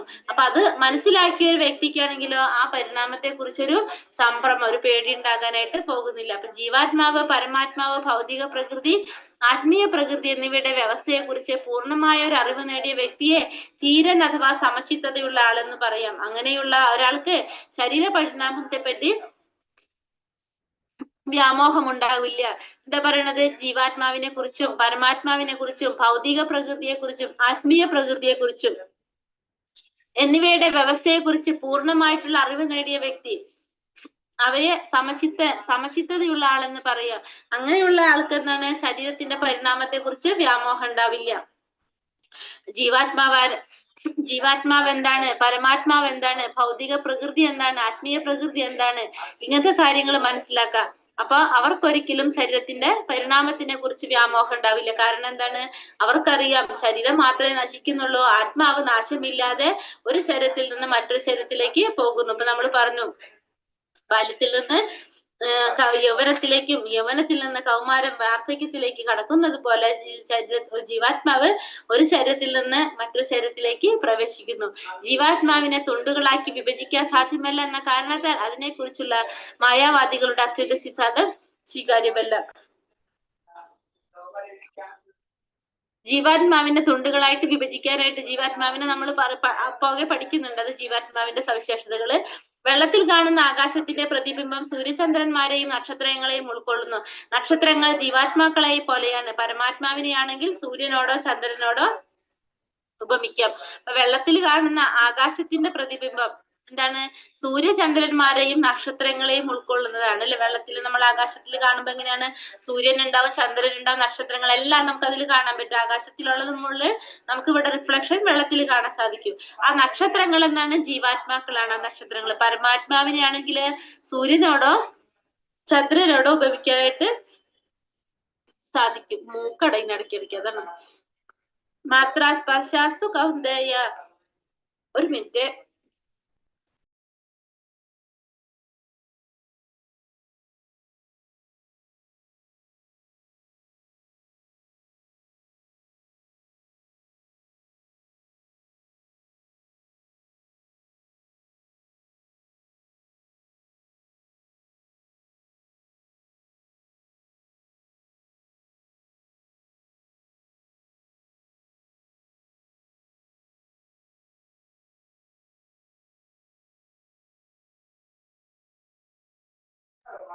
ഹരേ കൃഷ്ണ. വീഡിയോ ഓഫ് ആയിരുന്നോ? ഹരേ കൃഷ്ണ. ഹരേ കൃഷ്ണ മാതാജി. മാതാജി, മറ്റൊരു ക്ലാസ് അവിടുന്ന് കേൾക്കുന്നു മാതാജി. ഒരു ഡിസ്റ്റർബൻസ് വരുന്നുണ്ട്. മറ്റൊരു ക്ലാസ് നടക്കുന്നുണ്ട്. വേറൊരു ക്ലാസ് പ്രഭു എടുക്കുന്നുണ്ട് അവിടെ. ഓക്കെ. അതുകൊണ്ടാട്ടോ ഭയങ്കര ഡിസ്റ്റർബ് തോന്നുന്നുണ്ടോ നിങ്ങക്ക്? അതെ, വേറൊരു ക്ലാസ് ഇങ്ങനെ കേൾക്കുന്നു അതിന്റെ ഇടയില്. അത് ഞാൻ ഡോറ് പ്രോബ്ലം വരുന്നു. ഞാൻ ഒന്ന് ചാരിയിട്ട് നോക്കാം. സിഗ്നൽ പ്രശ്നം പറയുകയാണെങ്കിൽ ഞാൻ നോക്കട്ടെ. വീഡിയോ ഓഫ് ചെയ്തിട്ട്. ഹരേ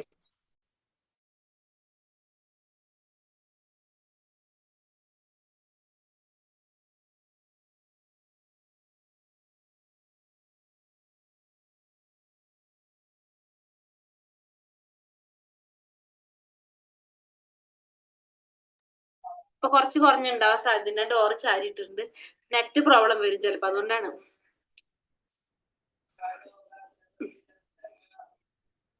മാത്ര സ്പർശാസ്തു കൗന്ദേയ ശീതോഷ്ണ സുഖ ദുഃഖതേ ശീതോഷ്ണ സുഖ ദുഃഖത ആഗമാപായിനോ നിത്യാസ്താംസി ദിശ്വസ്സ ഭാരത. ഇവിടെ എന്താ പറഞ്ഞ, ഹേ കുന്തി പുത്ര, ക്ഷണികങ്ങളായ സുഖദുഃഖങ്ങളുടെ വരവും പോക്കും മഞ്ഞുകാലത്തിന്റെയും വേനൽക്കാലത്തിന്റെയും ഗതിവിഗതികൾ പോലെയത്രേ.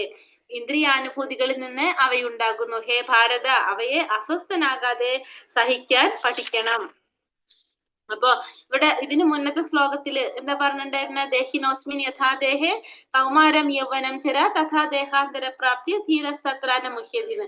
അതായത് നമ്മൾ ഈ ശ്ലോകം പറയുമ്പോ എന്താണ്, നമ്മൾ കഴിഞ്ഞ ഒന്നാമത്തെ അധ്യായത്തില് അർജുനൻ യുദ്ധം ചെയ്യാതിരിക്കാനായിട്ട് 5 കാരണങ്ങൾ പറയുണ്ടായിരുന്നു അല്ലെ. എന്താ പറയണ്ടായിരുന്ന, മൃദുല ഹൃദയത്വം. അർജുനന്റെ ആ ഒരു മൃദുല ഹൃദയത്തായിരുന്നു ഒരു കാരണം പറഞ്ഞത്. അതായത് തന്റെ ബന്ധുക്കൾ, ഇപ്പൊ നമ്മൾ ഇതിൽ കണ്ടു, ബന്ധുക്കളും സുഹൃത്തുക്കളൊക്കെ മരിക്കില്ലേ, അവരൊക്കെ വധിക്കുന്നത് പാപല്ലേ. പിന്നെ ഭീഷ്മദേവര്, പിന്നെ അതുപോലെ തന്നെ പിതാമഹന്മാര്, പിന്നെ ആരൊക്കെയാണ്, ഗുരുജനങ്ങളൊക്കെ വധിക്കുന്നത് ശരിയല്ലല്ലോ എന്നാണ് ആര് പറഞ്ഞുകൊണ്ടിരിക്കുന്നുണ്ടായിരുന്നത്, അർജുനൻ പറയുന്നുണ്ടായിരുന്നത്. അപ്പൊ അതിന് ഭഗവാൻ പറഞ്ഞു കൊടുക്കണം എന്തായിരുന്നു, ആത്മാവ് നാശമില്ലാത്തതാണ്, ശരീരം മാത്രമേ നശിക്കുന്നുള്ളൂ. അതുകൊണ്ട് തന്നെ അവർക്കൊരിക്കലും മരണമില്ല എന്നുള്ളത് ആര് പറയാണ്, അർജുനനോട് ഭഗവാൻ പറഞ്ഞു കൊടുത്തു. അപ്പൊ ഇതേപോലെ തന്നെ വേറൊരു കാര്യം പറഞ്ഞാണ്, ഈ സുഖദുഃഖങ്ങളൊക്കെ അനുഭവിക്കാനായിട്ട് ഭൗതികമായിട്ടുള്ള ഈ സുഖാനുഭവങ്ങളൊക്കെ അനുഭവിക്കുന്നതിനെ പറ്റി പറഞ്ഞു അർജുനൻ. അല്ല, അതും ഒരു കാരണമായിട്ട് പറയുന്നുണ്ടായിരുന്നു യുദ്ധം ചെയ്യാതിരിക്കാനായിട്ട്. ഭൗതികമായിട്ടുള്ള ഇവരൊക്കെ വധിച്ചിട്ട് ആ സുഖാനുഭവങ്ങൾ അനുഭവിക്കാനായിട്ട് എന്തിനാ അത് അനുഭവിക്കുന്നത്, അവരെ വധിച്ചിട്ട് നമുക്കത് എന്ത് കിട്ടാനാണെന്നാണ് അർജുനൻ ചോദിച്ചത്. അപ്പൊ ഭഗവാൻ എന്താ പറയണത്, മാത്ര സ്പർശാസ്തു കൗന്ദേയ ശീതോഷ്ണ സുഖ ദുഃഖതഃ ആഗമാപായിനോ നിത്യാസ്താംസി ദിശ്വസ്സ ഭാരത. ഹേ കുന്തിപുത്ര, ക്ഷണികങ്ങളായ സുഖദുഃഖങ്ങളുടെ വരവും പോക്കും മഞ്ഞുകാലത്തിന്റെയും വേനൽക്കാലത്തിന്റെയും ഗതിവിഗതികൾ പോലെയത്രേ. ഇന്ദ്രിയ അനുഭൂതികളിൽ നിന്ന് അവയുണ്ടാകുന്നു. ഹേ ഭാരത, അവയെ അസ്വസ്ഥനാകാതെ സഹിക്കാൻ ഒരാൾ പഠിക്കണം. അപ്പൊ ഈ സുഖദുഃഖങ്ങൾ എന്ന് പറഞ്ഞത്, സുഖദുഃഖങ്ങളുടെ വരവും പോക്കും എങ്ങനെയാണ്, മഞ്ഞുകാലത്തിന്റെയും വേനൽക്കാലത്തിന്റെയും ഗതിവിഗതികൾ പോലെയാണ്. ഈ ഇന്ദ്രിയ അനുഭൂതികളിൽ നിന്ന് അവയുണ്ടാകുന്നത്. അതുകൊണ്ട് നമ്മൾ അതിനെ അസ്വസ്ഥനാകാതെ സഹിക്കാൻ പഠിക്കണം. അപ്പൊ ഈ സുഖദുഃഖങ്ങൾ എന്ന് പറയുന്നത് എങ്ങനെയാണ്, മഞ്ഞുകാലത്തിന്റെയും വേനൽക്കാലത്തിന്റെയും വരവും പോക്കും പോലെയായിരിക്കും. അത് നമ്മള് ഇന്ദ്രിയ അനുഭൂതി, നമുക്ക് നമ്മളുടെ ഇന്ദ്രിയങ്ങളുടെ അനുഭൂതിക്ക് അനുസരിച്ചാണ് നമുക്ക് സുഖവും ദുഃഖം ഉണ്ടാകുന്നത്. ഇപ്പൊ എനിക്ക് തോന്നുന്ന സുഖം നിങ്ങളുടെ ദുഃഖമായിരിക്കും, നിങ്ങൾക്ക് തോന്നുന്ന സുഖം എന്റെ ദുഃഖമായിരിക്കും. അത് നമ്മൾ എങ്ങനെയാണോ അതിനെ കാണുന്നത് അതനുസരിച്ചാണ് നമുക്ക് സുഖവും ദുഃഖം ഉണ്ടാവുന്നത്. അതുകൊണ്ട് തന്നെ നമ്മൾ എന്ത് ചെയ്യണം, അതിനെ അസ്വസ്ഥനാകാതെ നമ്മൾ സഹിക്കാനായിട്ട് പഠിക്കണം. പിന്നെ ഇതൊക്കെ എന്താണ്, ക്ഷണികമാണെന്നാണ് പറയുന്നത്. ഇത് സ്ഥിരമായിട്ടുള്ളതല്ല. ഇത് കുറച്ച് നമുക്ക് ദുഃഖമാണെങ്കിൽ പിന്നെ നമുക്ക് സുഖമായിരിക്കും, കുറച്ച് നമുക്ക് സുഖമാണെങ്കിൽ പിന്നെ നമുക്ക് ദുഃഖമായിരിക്കും. അപ്പൊ ഒരിക്കലും സ്ഥിരമായിട്ട് ഒരാൾക്ക് സുഖമോ ഒരാൾക്കൊരു ദുഃഖം ഉണ്ടാവാൻ പോകുന്നില്ല. ഇത് മഞ്ഞുകാലത്തിന്റെയും വേനൽക്കാലത്തിന്റെയും ഗതിവിഗതികൾ പോലെ അതെന്താണ്, മാറി മാറിക്കൊണ്ടിരിക്കുന്നതാണ്. അതുകൊണ്ട് തന്നെ അതിനെ നമ്മൾ എന്ത് ചെയ്യണം, അസ്വസ്ഥനാകാതെ അതിനെ സഹിക്കാനായിട്ട് നമ്മൾ പഠിക്കണം. അർജുനനെ സംബോധന ചെയ്യാൻ ഉപയോഗിച്ച 2 പേരുകൾ ഇവിടെ പ്രാധാന്യം അർഹിക്കുന്നു. ഒന്നെന്താണ്, കൗന്ദേയ. കൗന്ദേയ എന്ന് പറഞ്ഞാൽ എന്താണ്, കുന്തി ദേവിയുടെ മകൻ. അതായത് മാതൃഭാഗത്തു നിന്നുള്ള രക്തബന്ധത്തെയും ഭാരതകുലത്തിൽ പിറന്നതുകൊണ്ട് ഭാരത ആ വംശത്തിൽ പറഞ്ഞതുകൊണ്ട് ഭഗവാൻ എന്താണ് ഭാരത എന്ന് പറയുന്നത്. ആ ഭാരത എന്ന പദം പിതാവിന്റെ ഭാഗത്തു നിന്നുള്ള മഹാത്മ്യത്തെയും സൂചിപ്പിക്കുന്നു. ആ മഹനീയ പൈതൃകം ശരിയായ കൃത്യനിർവഹണത്തിനുള്ള ഉത്തരവാദിത്വം വർദ്ധിപ്പിക്കുന്നുണ്ട്. അതുകൊണ്ട് അദ്ദേഹത്തിന് യുദ്ധത്തിൽ നിന്ന് ഒഴിഞ്ഞു മാറാനായിട്ട് സാധിക്കില്ല എന്ന് പറയാണ്. അടുത്തതോ, യം ഹീന വ്യഥയന്ത്യത്തെ പുരുഷം പുരുഷർഷഭ സമദുഃഖ സുഖം ധീരം സോമൃതത്വായ കൽപ്പതേ. അല്ലയോ നരോത്തമ അർജുന, സുഖദുഃഖങ്ങളാൽ അസ്വസ്ഥനാകാതെ രണ്ടിലും സമനില കൈവിടാത്ത വ്യക്തി നിശ്ചയമായും മോക്ഷപ്രാപ്തിക്ക് അർഹനാണ്. അപ്പൊ സുഖദുഃഖങ്ങളിൽ നമ്മൾ എന്ത് പാടില്ല, നമ്മൾ അസ്വസ്ഥനാകാനായിട്ട് പാടില്ല. അസ്വസ്ഥനാകാതെ നമ്മൾ എന്ത് ചെയ്യണം, സമനില കൈവിടാതെ രണ്ടും ഒരേപോലെ കാണാനായിട്ട് നമുക്ക് ശ്രമിച്ചു കഴിഞ്ഞാൽ അവർക്ക് എന്താണ്, നിശ്ചയമായിട്ടും അവര് മോക്ഷപ്രാപ്തിക്ക് അർഹനാണെന്ന് പറയാണ് ഇവിടെ. ആത്മസാക്ഷാത്കാരത്തിന്റെ ഔന്നിത്യം കൈവരിക്കാനുള്ള നിശ്ചയദാർഢ്യമുള്ളവനും സുഖദുഃഖങ്ങളെ ഒരുപോലെ സഹിക്കാൻ കഴിയുന്നവനുമായ ഒരു വ്യക്തി തീർച്ചയായും മുക്തിക്ക് അർഹനാണ്. അപ്പൊ ആത്മസാക്ഷാത്കാരം നേടാനായിട്ട് നമുക്ക് പറ്റുന്ന കാര്യം എന്താണ്? നമ്മൾ സുഖദുഃഖങ്ങളെ, നമ്മളുടെ മാനാപമാനങ്ങള്, പിന്നെന്താണ് നമ്മളുടെ എല്ലാതും, ഏത് രാഗദോഷങ്ങൾ ഏതായാലും അതിനെ നമ്മൾ എന്താണ് ഒരേപോലെ കാണാനായിട്ട് നമുക്ക് സഹിക്കണം. അപ്പൊ അങ്ങനെ കഴിയുന്ന ഒരു വ്യക്തിക്ക് എന്താണ് മുക്തി കിട്ടാനായിട്ട് അർഹനാണെന്ന് പറഞ്ഞു. അപ്പൊ നമുക്ക് സുഖം വന്നാലും ദുഃഖം വന്നാലും സന്തോഷം വന്നാലും സങ്കടം വന്നാലും അതിനൊക്കെ നമ്മൾ എന്താണ് ഒരേപോലെ കാണാനായിട്ട് നമ്മൾ സഹിക്കുകയാണെങ്കിൽ ആ വ്യക്തി തീർച്ചയായിട്ടും മുക്തിക്ക് അർഹനാണെന്നാണ് ആര് പറയുന്നത്? ഇവിടെ പറഞ്ഞു തരുന്നത് നമുക്ക്. നാസതോ വിദ്യതേ ഭാവോ നാഭാവോ വിദ്യതേ സതഃ ഉഭയോരപി ദൃഷ്ടോന്തസ്ത്വാനയസ്തോ. ഒരു മിനിറ്റ്. തത്വദർശിപി. ഓക്കെ. നാസതോ വിദ്യതേ ഭാവോ നാഭാവോ വിദ്യതേ സതഃ ഉഭയോരപി ദൃഷ്ടാന്ത സ്വനയോസ്തത്വദർശിപി. ഇല്ലാത്തതായ ഒന്നിനെ, അതായത് ഭൗതിക ശരീരം നിലനിൽപ്പില്ല, സനാതനമായതിന് നാശവുമില്ല. തത്വദർശികൾ ഇത് കണ്ടറിഞ്ഞവരത്രേ. രണ്ടിന്റെയും സ്വഭാവങ്ങൾ അറിഞ്ഞതിന് ശേഷമാണ് അവർ ഈ വസ്തുത അംഗീകരിച്ചത്. അപ്പൊ ഭൗതികമായ ശരീരത്തിന്, നമ്മളെ ശരീരം എന്താണ്? അത് നിലനിൽക്കുന്നതല്ല, അതിന് നാശമുള്ളതാണ് ശരീരം. ആത്മാവാണെങ്കിലോ നാശമില്ലാത്തതാണ്. ഇത് തത്വദർശികൾ ഇത് കണ്ടറിഞ്ഞവരാണ്. അപ്പൊ രണ്ടിന്റെയും സ്വഭാവങ്ങൾ അറിഞ്ഞതിന് ശേഷമാണ് ആര് ഈ വസ്തുത അംഗീകരിച്ച്? തത്വദർശികൾ ഇത് അംഗീകരിച്ചിട്ടുള്ളത്. അപ്പൊ ആത്മാവും ശരീരവും തമ്മിലുള്ള ഒരു വ്യത്യാസം പറയണം. ആത്മാവിന് നാശമില്ലാത്തതാണ്, പക്ഷെ ശരീരം എന്താണ്? നാശമുള്ളതാണ്. ശരീരം പല രീതിയിലും മാറിക്കൊണ്ടിരിക്കുന്നുണ്ട് അല്ലെ? അപ്പൊ ശരീരത്തില് നമുക്കറിയാം, നമ്മൾ ജന്മം എടുക്കുമ്പോൾ നമ്മുടെ ശരീരം എന്താണ്? വളരെ ചെറുതാണ്. അതിനുശേഷം നമ്മൾ പല പല സ്റ്റേജിലൂടെ നമ്മൾ കടന്നു പോയിക്കൊണ്ടിരിക്കുകയാണ്. നമ്മൾ ആദ്യം ശിശുവായിരിക്കും, ശൈശവം വന്നു, ബാല്യം വന്നു, കൗമാരം വന്നു, യൗവനം വന്നു, വാർദ്ധക്യം വന്നു. ഈ മാറ്റങ്ങളൊക്കെ എവിടെ ഉണ്ടായിക്കൊണ്ടിരിക്കാണ്ട്? നമ്മുടെ ശരീരത്തിൽ ഉണ്ടായിക്കൊണ്ടിരിക്കുന്നുണ്ട്. പക്ഷെ ആത്മാവിനാണെങ്കിലോ യാതൊരു വിധത്തിലുള്ള മാറ്റങ്ങളും ആത്മാവില് ഉണ്ടാകുന്നില്ല. അപ്പൊ ആത്മാവിന് നാശമില്ലാത്തതാണ്. അതുപോലെ തന്നെ ഭൗതിക ശരീരമാണെങ്കിലോ അത് നശിക്കുന്നതുമാണെന്ന് നമുക്ക് മനസ്സിലാക്കാനായിട്ട് ഇവിടെ സാധിക്കും.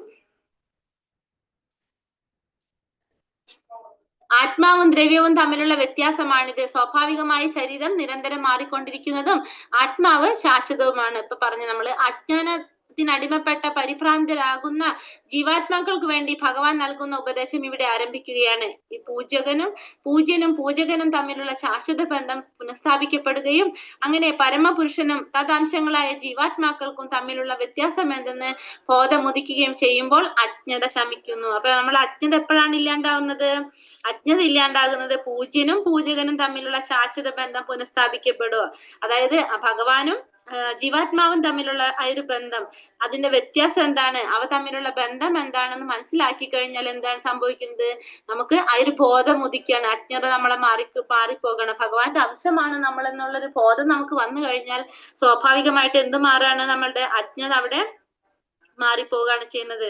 അപ്പൊ ഭഗവാനുമായിട്ട് നമുക്ക് ബന്ധമുണ്ടെന്നുള്ളത് സത്യസന്ധമായിട്ട് നമുക്കത് മനസ്സിലായി കഴിഞ്ഞാൽ നമ്മൾ അവിടെ അജ്ഞത മാറുന്നു. അവിനാശീതു തത്ഥിയേന സർവമിദം തദം വിനാശമപി യസ്യാസ്യ ന കശ്ചിത് കർത്തുമർഹതി.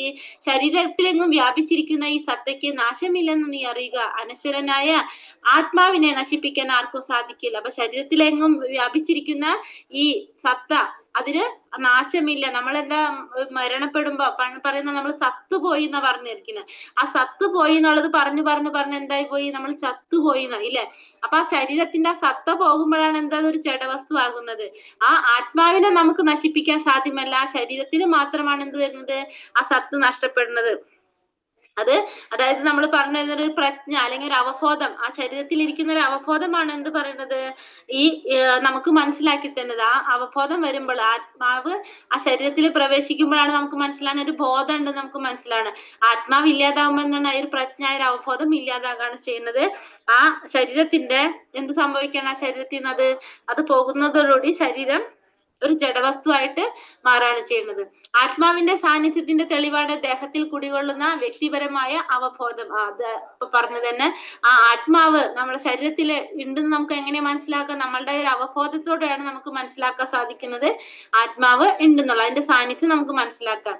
ആത്മാവിന്റെ വലിപ്പത്തെ കുറിച്ച് എന്താ പറയുന്നത്? മുടിയിര തുമ്പിന്റെ 10,000-ൽ ഒരു അംശം മാത്രം വലിപ്പമുള്ള കണക്കറ്റ ജീവാത്മഗണങ്ങളുണ്ട്. ഭൗതിക കണങ്ങളെക്കാൾ ചെറുതായ ജീവാത്മാവ് ആത്മീയ കണമാണ് അവ നിരവധി ഉണ്ട് തന്നെ. അപ്പൊ ഒരു മുടിയുടെ തുമ്പിന്റെ 10,000-ൽ ഒരു അംശം മാത്രമാണ് എന്തിന്റെ വലുപ്പം, ഈ ജീവാത്മാവിന്റെ വലുപ്പം പറയുന്നത്. അത്രയും ചെറുതാണ് എന്ത്, ഈ ജീവാത്മാവെന്ന് പറയണ. ആ ജീവാത്മാവിന്റെ വലുപ്പമാണ് പറയണത്. അത്രയും ചെറുതൊരു മുടിയുടെ തുമ്പ്, അതിന്റെ 10,000-ൽ ഒരു അംശമാണ് എന്തിന്റെ വലുപ്പം, ഈ ആത്മാവിന്റെ വലിപ്പം പറയുന്നത്. അന്തവന്ത ഇമേ ദേഹോ നിത്യോ സക്ത ശരീരിണഃ അനാശിനോ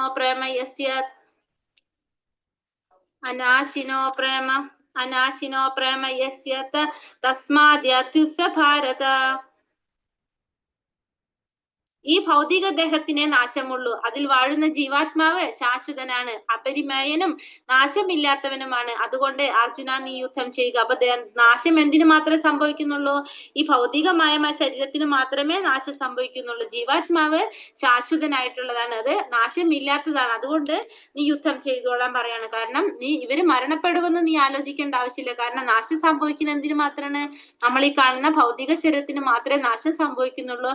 അതിൻ്റെ ഉള്ളിലിരിക്കുന്ന ആത്മാവിന് യാതൊരു നാശവും സംഭവിക്കുന്നില്ല. അതുകൊണ്ട് തന്നെ നീ ആ യുദ്ധത്തെ കുറിച്ച് ആലോചിച്ച് വിഷമിക്കേണ്ട ആവശ്യമില്ല. നീ യുദ്ധം ചെയ്തോളാൻ ആര് പറയാണ് ഇവിടെ, ഭഗവാനോട് പറഞ്ഞു കൊടുക്കാണ്. സൂര്യപ്രകാശം പ്രപഞ്ചത്തെ നിലനിർത്തുന്നത് പോലെ ആത്മാവിന്റെ തേജസ് ഭൗതിക ദേഹത്തെ പുലർത്തി പോരുന്നു.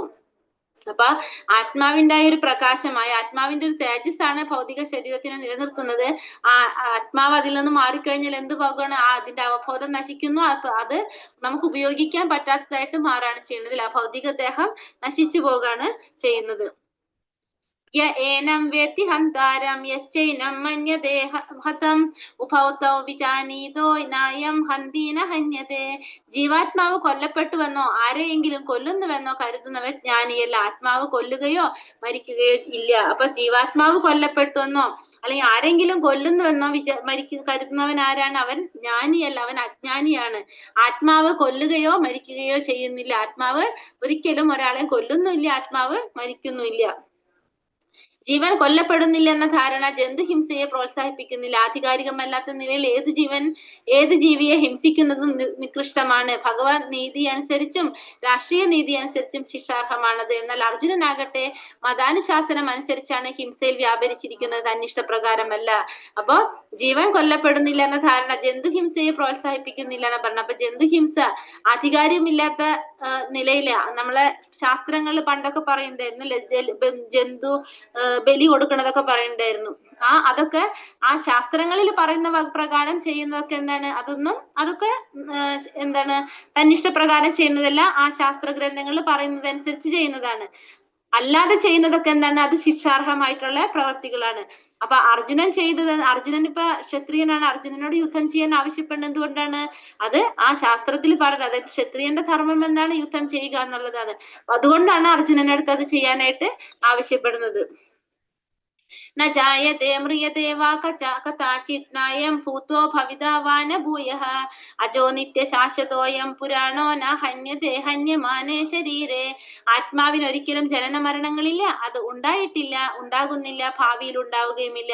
അജനും നിത്യനും ശാശ്വതനും പ്രാചീനനുമാണത്. ശരീരം നശിക്കുമ്പോൾ അതിന് മരണമില്ല. ഇനി ആത്മാവിന്റെ പ്രത്യേകതകൾ പറയാണ്. ആത്മാവിന് ഒരിക്കലും ജനന മരണങ്ങളില്ല, അത് ഉണ്ടായിട്ടില്ല, ഇനി ഉണ്ടാകുന്നുമില്ല, ഭാവിയിൽ ഉണ്ടാവുകയുമില്ല.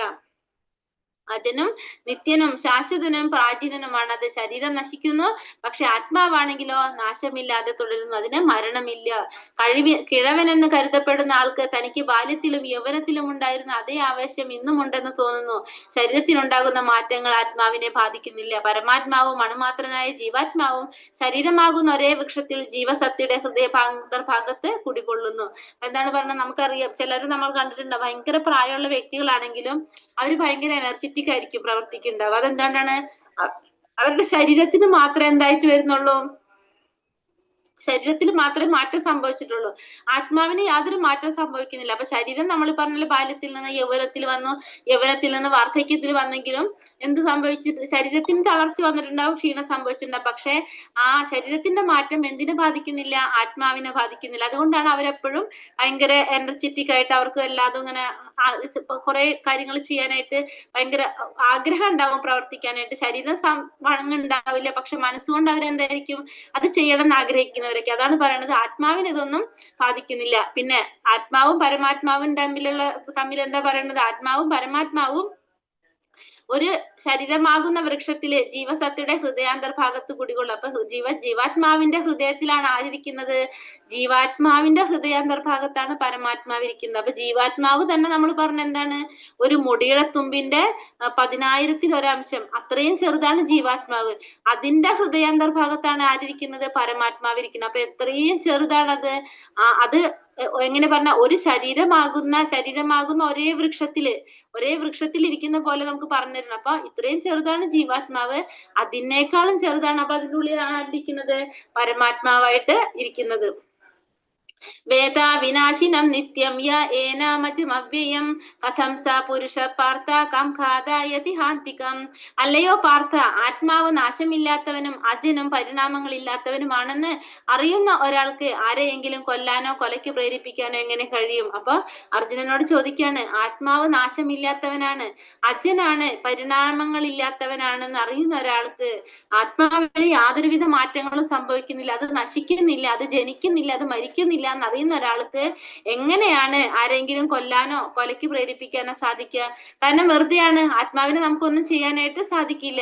അപ്പൊ അതുകൊണ്ട് അതെങ്ങനെ കഴിയുന്നാണ് ആര് ചോദിക്കുന്നത്? ഇവിടെ ഭഗവാൻ ചോദിക്കുന്നത്. സമാധാനപ്രിയനായ ജഡ്ജി ഒരു ഘാതകന് മരണശിക്ഷ വിധിച്ചാൽ അതിനെ അദ്ദേഹത്തെ കുറ്റപ്പെടുത്താൻ വയ്യ. നീതിശാസ്ത്ര അനുസൃതമായാണ് അദ്ദേഹം മറ്റൊരാളെ ശിംസിക്കാൻ ആജ്ഞാപിക്കുന്നത്. ഒരു ഘാതകൻ അയാൾ ചെയ്ത കൊടും പാപത്തിന്റെ ഫലം അടുത്ത ജന്മം അനുഭവിക്കാൻ ഇടവരാതിരിക്കാൻ മരണശിക്ഷയ്ക്ക് വിധിക്കണം. അപ്പോ എന്താ പറയുന്നത്? ഒരു ജഡ്ജി ഒരാളെ മരണശിക്ഷയ്ക്ക് വിധിക്കുന്നതിന് അദ്ദേഹത്തെ കുറ്റപ്പെടുത്താൻ നമുക്ക് സാധിക്കില്ല. കാരണം എന്താണ്? അദ്ദേഹം ആ നിയമം അനുസരിച്ചാണ് അയാൾക്ക് ആ ശിക്ഷ വിധിക്കുന്നത്. അത് എന്തിനാണ് വിധിക്കുന്നതെന്ന് പറയുന്നത്? അയാൾ ചെയ്ത കൊടും പാപത്തിന്റെ ഫലം അടുത്ത ജന്മത്തിൽ അനുഭവിക്കാതിരിക്കാനായിട്ട് അയാൾക്ക് എന്താണ്? മരണശിക്ഷ വിധിക്കണം. അല്ലെങ്കിൽ ആ ചെയ്തതിന്റെ ഫലം നമ്മൾ അടുത്ത ജന്മത്തിൽ അനുഭവിക്കണം. അതില്ലാതിരിക്കാനാണ് ഈ ജന്മത്തിൽ അയാൾക്ക് എന്ത് ശിക്ഷ വിധിക്കുന്നത്? മരണശിക്ഷ വിധിക്കുന്നത്. കാരണം നമ്മളെ സമൂഹത്തില് നമ്മളൊരാളെ വധിച്ചു കഴിഞ്ഞാൽ, നമ്മളൊരാളെ കൊന്നു കഴിഞ്ഞാൽ മരണശിക്ഷയായിരിക്കും വിധിക്കുന്നുണ്ടാവുക ഘാതകന്. അപ്പൊ അത് നമ്മളെ എന്താ പറയാ, നിയമങ്ങളിൽ പറഞ്ഞിരിക്കുന്ന പ്രകാരം ആ ജഡ്ജി അത് നടപ്പിലാക്കും. അത് നടപ്പിലാക്കുന്നതിന്റെ ഒരു ഗുണം എന്താണ്? അടുത്ത ജന്മം അയാൾക്ക് വീണ്ടും ഈ ശിക്ഷയുടെ ഫലം അനുഭവിക്കേണ്ട ആവശ്യമില്ല. കാരണം അയാൾ ഓൾറെഡി അത് ഇവിടെ അനുഭവിച്ച് കഴിഞ്ഞു. അപ്പൊ അതുകൊണ്ട് ആ ശിക്ഷയുടെ ഫലം പിന്നെ അയാൾക്ക് അനുഭവിക്കേണ്ടതായിട്ട് വരുന്നില്ല, ആ ചെയ്ത പ്രവൃത്തിയുടെ ഫലം അനുഭവിക്കേണ്ടതായിട്ട് വരുന്നില്ല. മാംസാസി ജീർണാനി യഥാ വിഹായ നവാനി ഗൃഹണാതി നരോപരാണി തഥാ ശരീരാണി വിഹായ ജീർണോ ജ്ഞാനിൻ സംയാതി നവാനി ദേഹി. പഴയ ഉടുപ്പുകൾ മാറ്റി പുതിയവെടുത്തണിയുന്നത് പോലെ ജീർണിച്ച് ഉപയോഗിക്കാൻ കൊള്ളാത്തതായ ഭൗതിക ശരീരങ്ങൾ ഉപേക്ഷിച്ച് ദേഹി പുതുദേഹങ്ങൾ സ്വീകരിക്കുന്നു. അപ്പൊ ഇവിടെ എക്സാമ്പിൾ പറഞ്ഞങ്ങനെ പഴയ ഡ്രസ്സുകൾ മാറ്റിയിട്ട് നമ്മൾ പുതിയ ഡ്രസ്സ് എടുത്ത് അണിയുന്നത് പോലെ, അതായത് നമ്മളെ കേടായ ഡ്രസ്സുകൾ മാറ്റിയിട്ട് നമ്മൾ പുതിയ ഡ്രസ്സ് എടുത്തിടുന്നത് പോലെയാണ് ജീവാത്മാവ് എന്ത് ചെയ്യണത്? ഉപയോഗിക്കാൻ പറ്റാത്തൊരു ശരീരം മാറ്റിയിട്ട് വേറൊരു ശരീരത്തെ സ്വീകരിക്കുന്നത്. ദേഹി എന്ന് പറഞ്ഞാൽ എന്താണ്? ആത്മാവ് എന്ത് ചെയ്യാണ്? ജീർണിച്ച് ഉപയോഗിക്കാൻ കൊള്ളാത്തതായിട്ടുള്ള ശരീരത്തെ മാറ്റി പുതിയൊരു ശരീരം സ്വീകരിക്കുകയാണ് ചെയ്യുന്നത് ആത്മാവ്. അപ്പൊ ആത്മാവ് എങ്ങനെയാണ് പറഞ്ഞത്? നമുക്ക് ഉപയോഗിക്കാൻ സാധിക്കാത്ത കേടായിട്ടുള്ള ഡ്രസ്സ് മാറ്റിയിട്ട് പുതിയൊരു ഡ്രസ്സ് എടുത്ത് അണിയുന്നത് പോലെ അത്ര ലാഘവത്തോടെയാണ് എന്ത് നടക്കുന്നത്? ഇവിടെ ജീവാത്മാവ് ഒരു ശരീരത്തിൽ നിന്ന് വേറൊരു ശരീരത്തിലേക്ക് പോകുന്നത്. അണുമാത്രനായ ജീവാത്മാവിനെ മറ്റൊരു ശരീരത്തിലേക്ക് മാറ്റം സാധ്യമാകുന്നത് അതും എങ്ങനെയാണ്? പരമാത്മാവിന്റെ കാരുണ്യം കൊണ്ട് മാത്രമാണ്. ഒരു സുഹൃത്ത് ആത്മമിത്രത്തിന്റെ അഭിഷ്ടം നിറവേറ്റി കൊടുക്കുന്നത് പോലെ പരമാത്മാവ് അണുമാത്രനായ ജീവാത്മാവിന്റെ ഇഷ്ടം സാധിച്ചു കൊടുക്കുന്നു. അപ്പൊ അതും ചെയ്യുന്നത് എങ്ങനെയാണ്? ആത്മാവിന്റെ ആഗ്രഹപ്രകാരം അത് സാധിച്ചു കൊടുക്കുന്നതും ജീവാത്മാവിന്റെ ആഗ്രഹം സാധിച്ചു കൊടുക്കുന്നത് ആര് തന്നെയാണ്? പരമാത്മാവ് തന്നെയാണ്. അതായത് സ്വന്തം ഒരു സുഹൃത്തിന്റെ ആഗ്രഹം, ആത്മമിത്രം അതിന്റെ ആഗ്രഹം സാധിച്ചു കൊടുക്കുന്ന പോലെ പരമാത്മാവ് എന്ത് ചെയ്യാണ്? ആ അണുമാത്രനായിട്ടുള്ള ജീവാത്മാവിന്റെ ആഗ്രഹം സാധിച്ചു കൊടുക്കാണ്. ഒരേ വൃക്ഷത്തിന്മേലാണ് രണ്ടുപേര് ഇരിക്കുന്നതെങ്കിലും ഭോക്താവായ പക്ഷി ഉത്കണ്ഠാകുലനും ദുഃഖിതനുമാണ്. എങ്കിലും പരമപ്രഭുവായ സുഹൃത്തിന് നേരെ ദൃഷ്ടി തിരിക്കാനും അദ്ദേഹത്തിന്റെ മഹിമകൾ അറിയാനും ഇടവന്നാൽ ഉടനെ ക്ലേശിക്കുന്ന പക്ഷി വ്യാകുലതയിൽ നിന്ന് മുക്തനാകും. അതായത് ഒരു വൃക്ഷത്തിലിരിക്കുന്ന രണ്ട് പക്ഷികൾ, ഒരു പക്ഷി ജീവാത്മാവും ഒരു പക്ഷി പരമാത്മാവും ആണെങ്കിൽ ജീവാത്മാവ് എന്താ ചെയ്തുകൊണ്ടിരിക്കുന്നത്? ആ പക്ഷി ഉത്കണ്ഠാകുലനായിട്ട്, അതായത് ചുറ്റും അവിടെ ആ വൃക്ഷത്തിലുള്ള ഫലങ്ങളും അതൊക്കെ കഴിച്ച് ചുറ്റും ഇങ്ങനെ നോക്കിക്കൊണ്ടിരിക്കുകയാണ് ചെയ്യുന്നത്. തൊട്ടടുത്തിരിക്കുന്ന പരമാത്മാവിനെ ശ്രദ്ധിക്കുന്നേ ഇല്ല. പക്ഷെ ആ പരമാത്മാവിനെ നോക്കിക്കഴിഞ്ഞാൽ എന്താണ്, നോക്കിക്കഴിഞ്ഞാൽ തന്റെ എല്ലാ ക്ലേശങ്ങളിൽ നിന്നും മുക്തി ആർക്ക് കിട്ടും? ആ ജീവാത്മാവിന് കിട്ടും. പക്ഷെ ജീവാത്മാവ് എന്താ ചെയ്യണേ? തൊട്ടടുത്തിരിക്കുന്ന പരമാത്മാവിനെ ശ്രദ്ധിക്കാതെ സ്വന്തം ഇഷ്ടത്തിന് എന്താ പറയാ, നമ്മൾ ഫലങ്ങളൊക്കെ കഴിച്ച് നമ്മളുടെ ഇഷ്ടത്തിന് നമ്മൾ ചെയ്തുകൊണ്ടിരിക്കുകയാണ് ചെയ്യുന്നത്. പക്ഷെ ഒരിക്കലും പരമാത്മാവിനെ തിരിഞ്ഞു നോക്കുന്നേ ഇല്ല. അതുകൊണ്ട് മുക്തി കിട്ടുന്നില്ല എന്ന്. നൈനം ചിന്തന്തി ശാസ്ത്രാണി നൈനം ദഹതി പാവകഃ ന ചൈനം ക്ലദയന്ത്യോപോ ന ശോഷയതി മാരുതഃ. ആത്മാവിനെ ആയുധങ്ങൾക്ക് മുറിക്കാനാവില്ല, അഗ്നിക്ക് ദഹിപ്പിക്കാനോ വെള്ളത്തിന് നനയ്ക്കാനോ കാറ്റിന് ശേഷിപ്പിക്കാനോ കഴിയില്ല. അപ്പൊ ആത്മാവിന്റെ പ്രത്യേകത എന്താ പറഞ്ഞ? ആത്മാവിന് ആയുധങ്ങൾക്ക് മുറിക്കാനാവില്ല, അഗ്നിക്ക് ദഹിപ്പിക്കാൻ കഴിയില്ല, വെള്ളത്തിന് നനയ്ക്കാനോ കാറ്റിന് ശോഷിപ്പിക്കാനോ കഴിയില്ല. ഇതൊന്നും നമുക്ക് ആത്മാവിനെ ചെയ്യാനായിട്ട് സാധിക്കില്ല. എല്ലാ ശാസ്ത്രീയങ്ങളായ ഉപകരണങ്ങൾ എത്ര ശാസ്ത്രീയങ്ങളായ ഉപകരണങ്ങൾ ഉണ്ടായാലും ആത്മാവിനെ കീറി മുറിക്കാനോ നശിപ്പിക്കാനോ ഒന്നും സാധ്യമല്ല എന്ന് പറയണം. അപ്പൊ എന്തൊക്കെ ഉണ്ടായാലും ആത്മാവിനെ ഒന്നും ചെയ്യാനായിട്ട് നമുക്ക് സാധിക്കില്ല. അച്ഛേദ്യായമദ്യാഹോ യമക്ലേദ്യോശോഷ്യ ഏവച നിത്യ സർവഗതസ്ഥാണോ രചലോയം സനാതനഃ. ജീവാത്മാവിനെ മുറിക്കാനോ ദഹിപ്പിക്കാനോ കുതിർക്കാനോ ഉണക്കാനോ കഴിയില്ല. ശാശ്വതനും സർവ്വത ഗമിക്കാൻ കഴിവുള്ളവനും പരിണാമങ്ങൾക്ക് അതീതനും അചഞ്ചലനും നിത്യനുമാണ് ആത്മാവ്. അപ്പൊ ആത്മാവിന്റെ പ്രത്യേകതകൾ പിന്നെയും പറഞ്ഞിരുന്നതാണ്.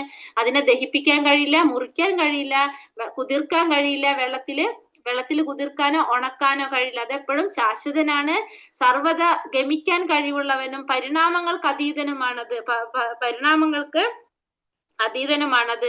അത് എവിടെ ആയാലും എന്താണ്, അതിന് യാതൊരു തരത്തിലുള്ള മാറ്റങ്ങളും സംഭവിക്കുന്നില്ല. അതിനെ നമുക്ക് വെള്ളത്തില് കുതിർക്കാനോ ഉണക്കാനോ മുറിക്കാനോ ദഹിപ്പിക്കാനോ ഒന്നിനും സാധിക്കുന്നില്ല. ആത്മാവ് അഗ്നിയിൽ ദഹിപ്പിക്കാൻ നമുക്ക് കഴിയില്ല, വെള്ളത്തിൽ നനയ്ക്കാൻ സാധിക്കുന്നില്ല, വായുവിലായിക്കോട്ടെ മണ്ണിലായിക്കോട്ടെ എവിടെയായാലും അതിനെ ഒന്നും ചെയ്യാനായിട്ട് നമുക്ക് സാധിക്കില്ല. അതെപ്പോഴും നിത്യനാണ്, അചഞ്ചലനം ആണെന്ത് ആത്മാവ്. പരിണാമങ്ങൾക്ക് അതീതനമാണ്. ശരീരത്തിന് മാത്രമേ മാറ്റം വരുന്നുള്ളൂ, ആത്മാവിന് യാതൊരു മാറ്റവും സംഭവിക്കുന്നില്ല. വ്യക്തിത്വം മാറുന്ന ജീവാത്മാവ് ഒരിക്കലും പരമാത്മാവിൽ ലയിക്കുന്നില്ല.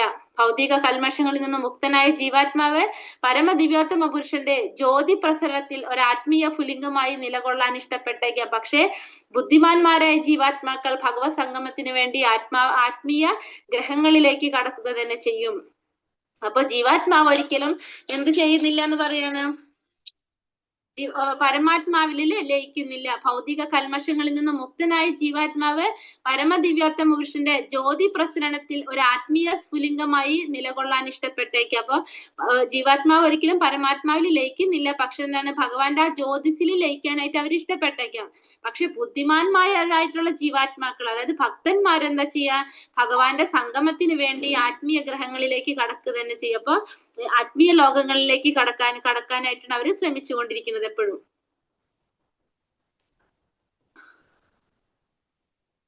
ഹരേ കൃഷ്ണ. 4 മണിയായി. മാതാജി ഹരേ കൃഷ്ണ. 4 മണിയായി.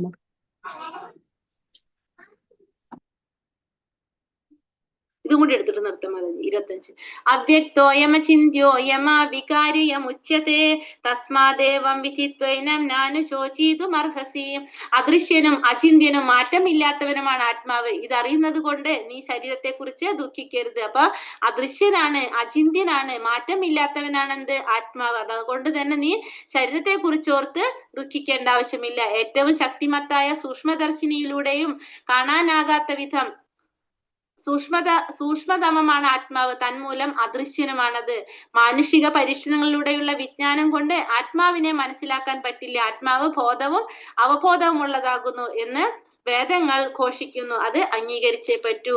അപ്പൊ ആത്മാവിന് എന്തുണ്ട്? അവബോധം ഉണ്ടെന്ന് പറയുന്നത്. അതുകൊണ്ട് തന്നെ നമ്മളത് പറയണത് അത് അംഗീകരിക്കണം എന്ന് പറഞ്ഞു. വേദങ്ങളിലും പറയുന്നത് അത് തന്നെയാണ്. മാനുഷിക പരീക്ഷണങ്ങളിലൂടെയുള്ള വിജ്ഞാനം കൊണ്ട് ആത്മാവിനെ മനസ്സിലാക്കാനായിട്ട് നമുക്ക് സാധിക്കുന്നില്ല. ആത്മാവ് ബോധവും അപബോധവും ഉള്ളതാകുന്നു എന്ന് ഘോഷിക്കുന്നു.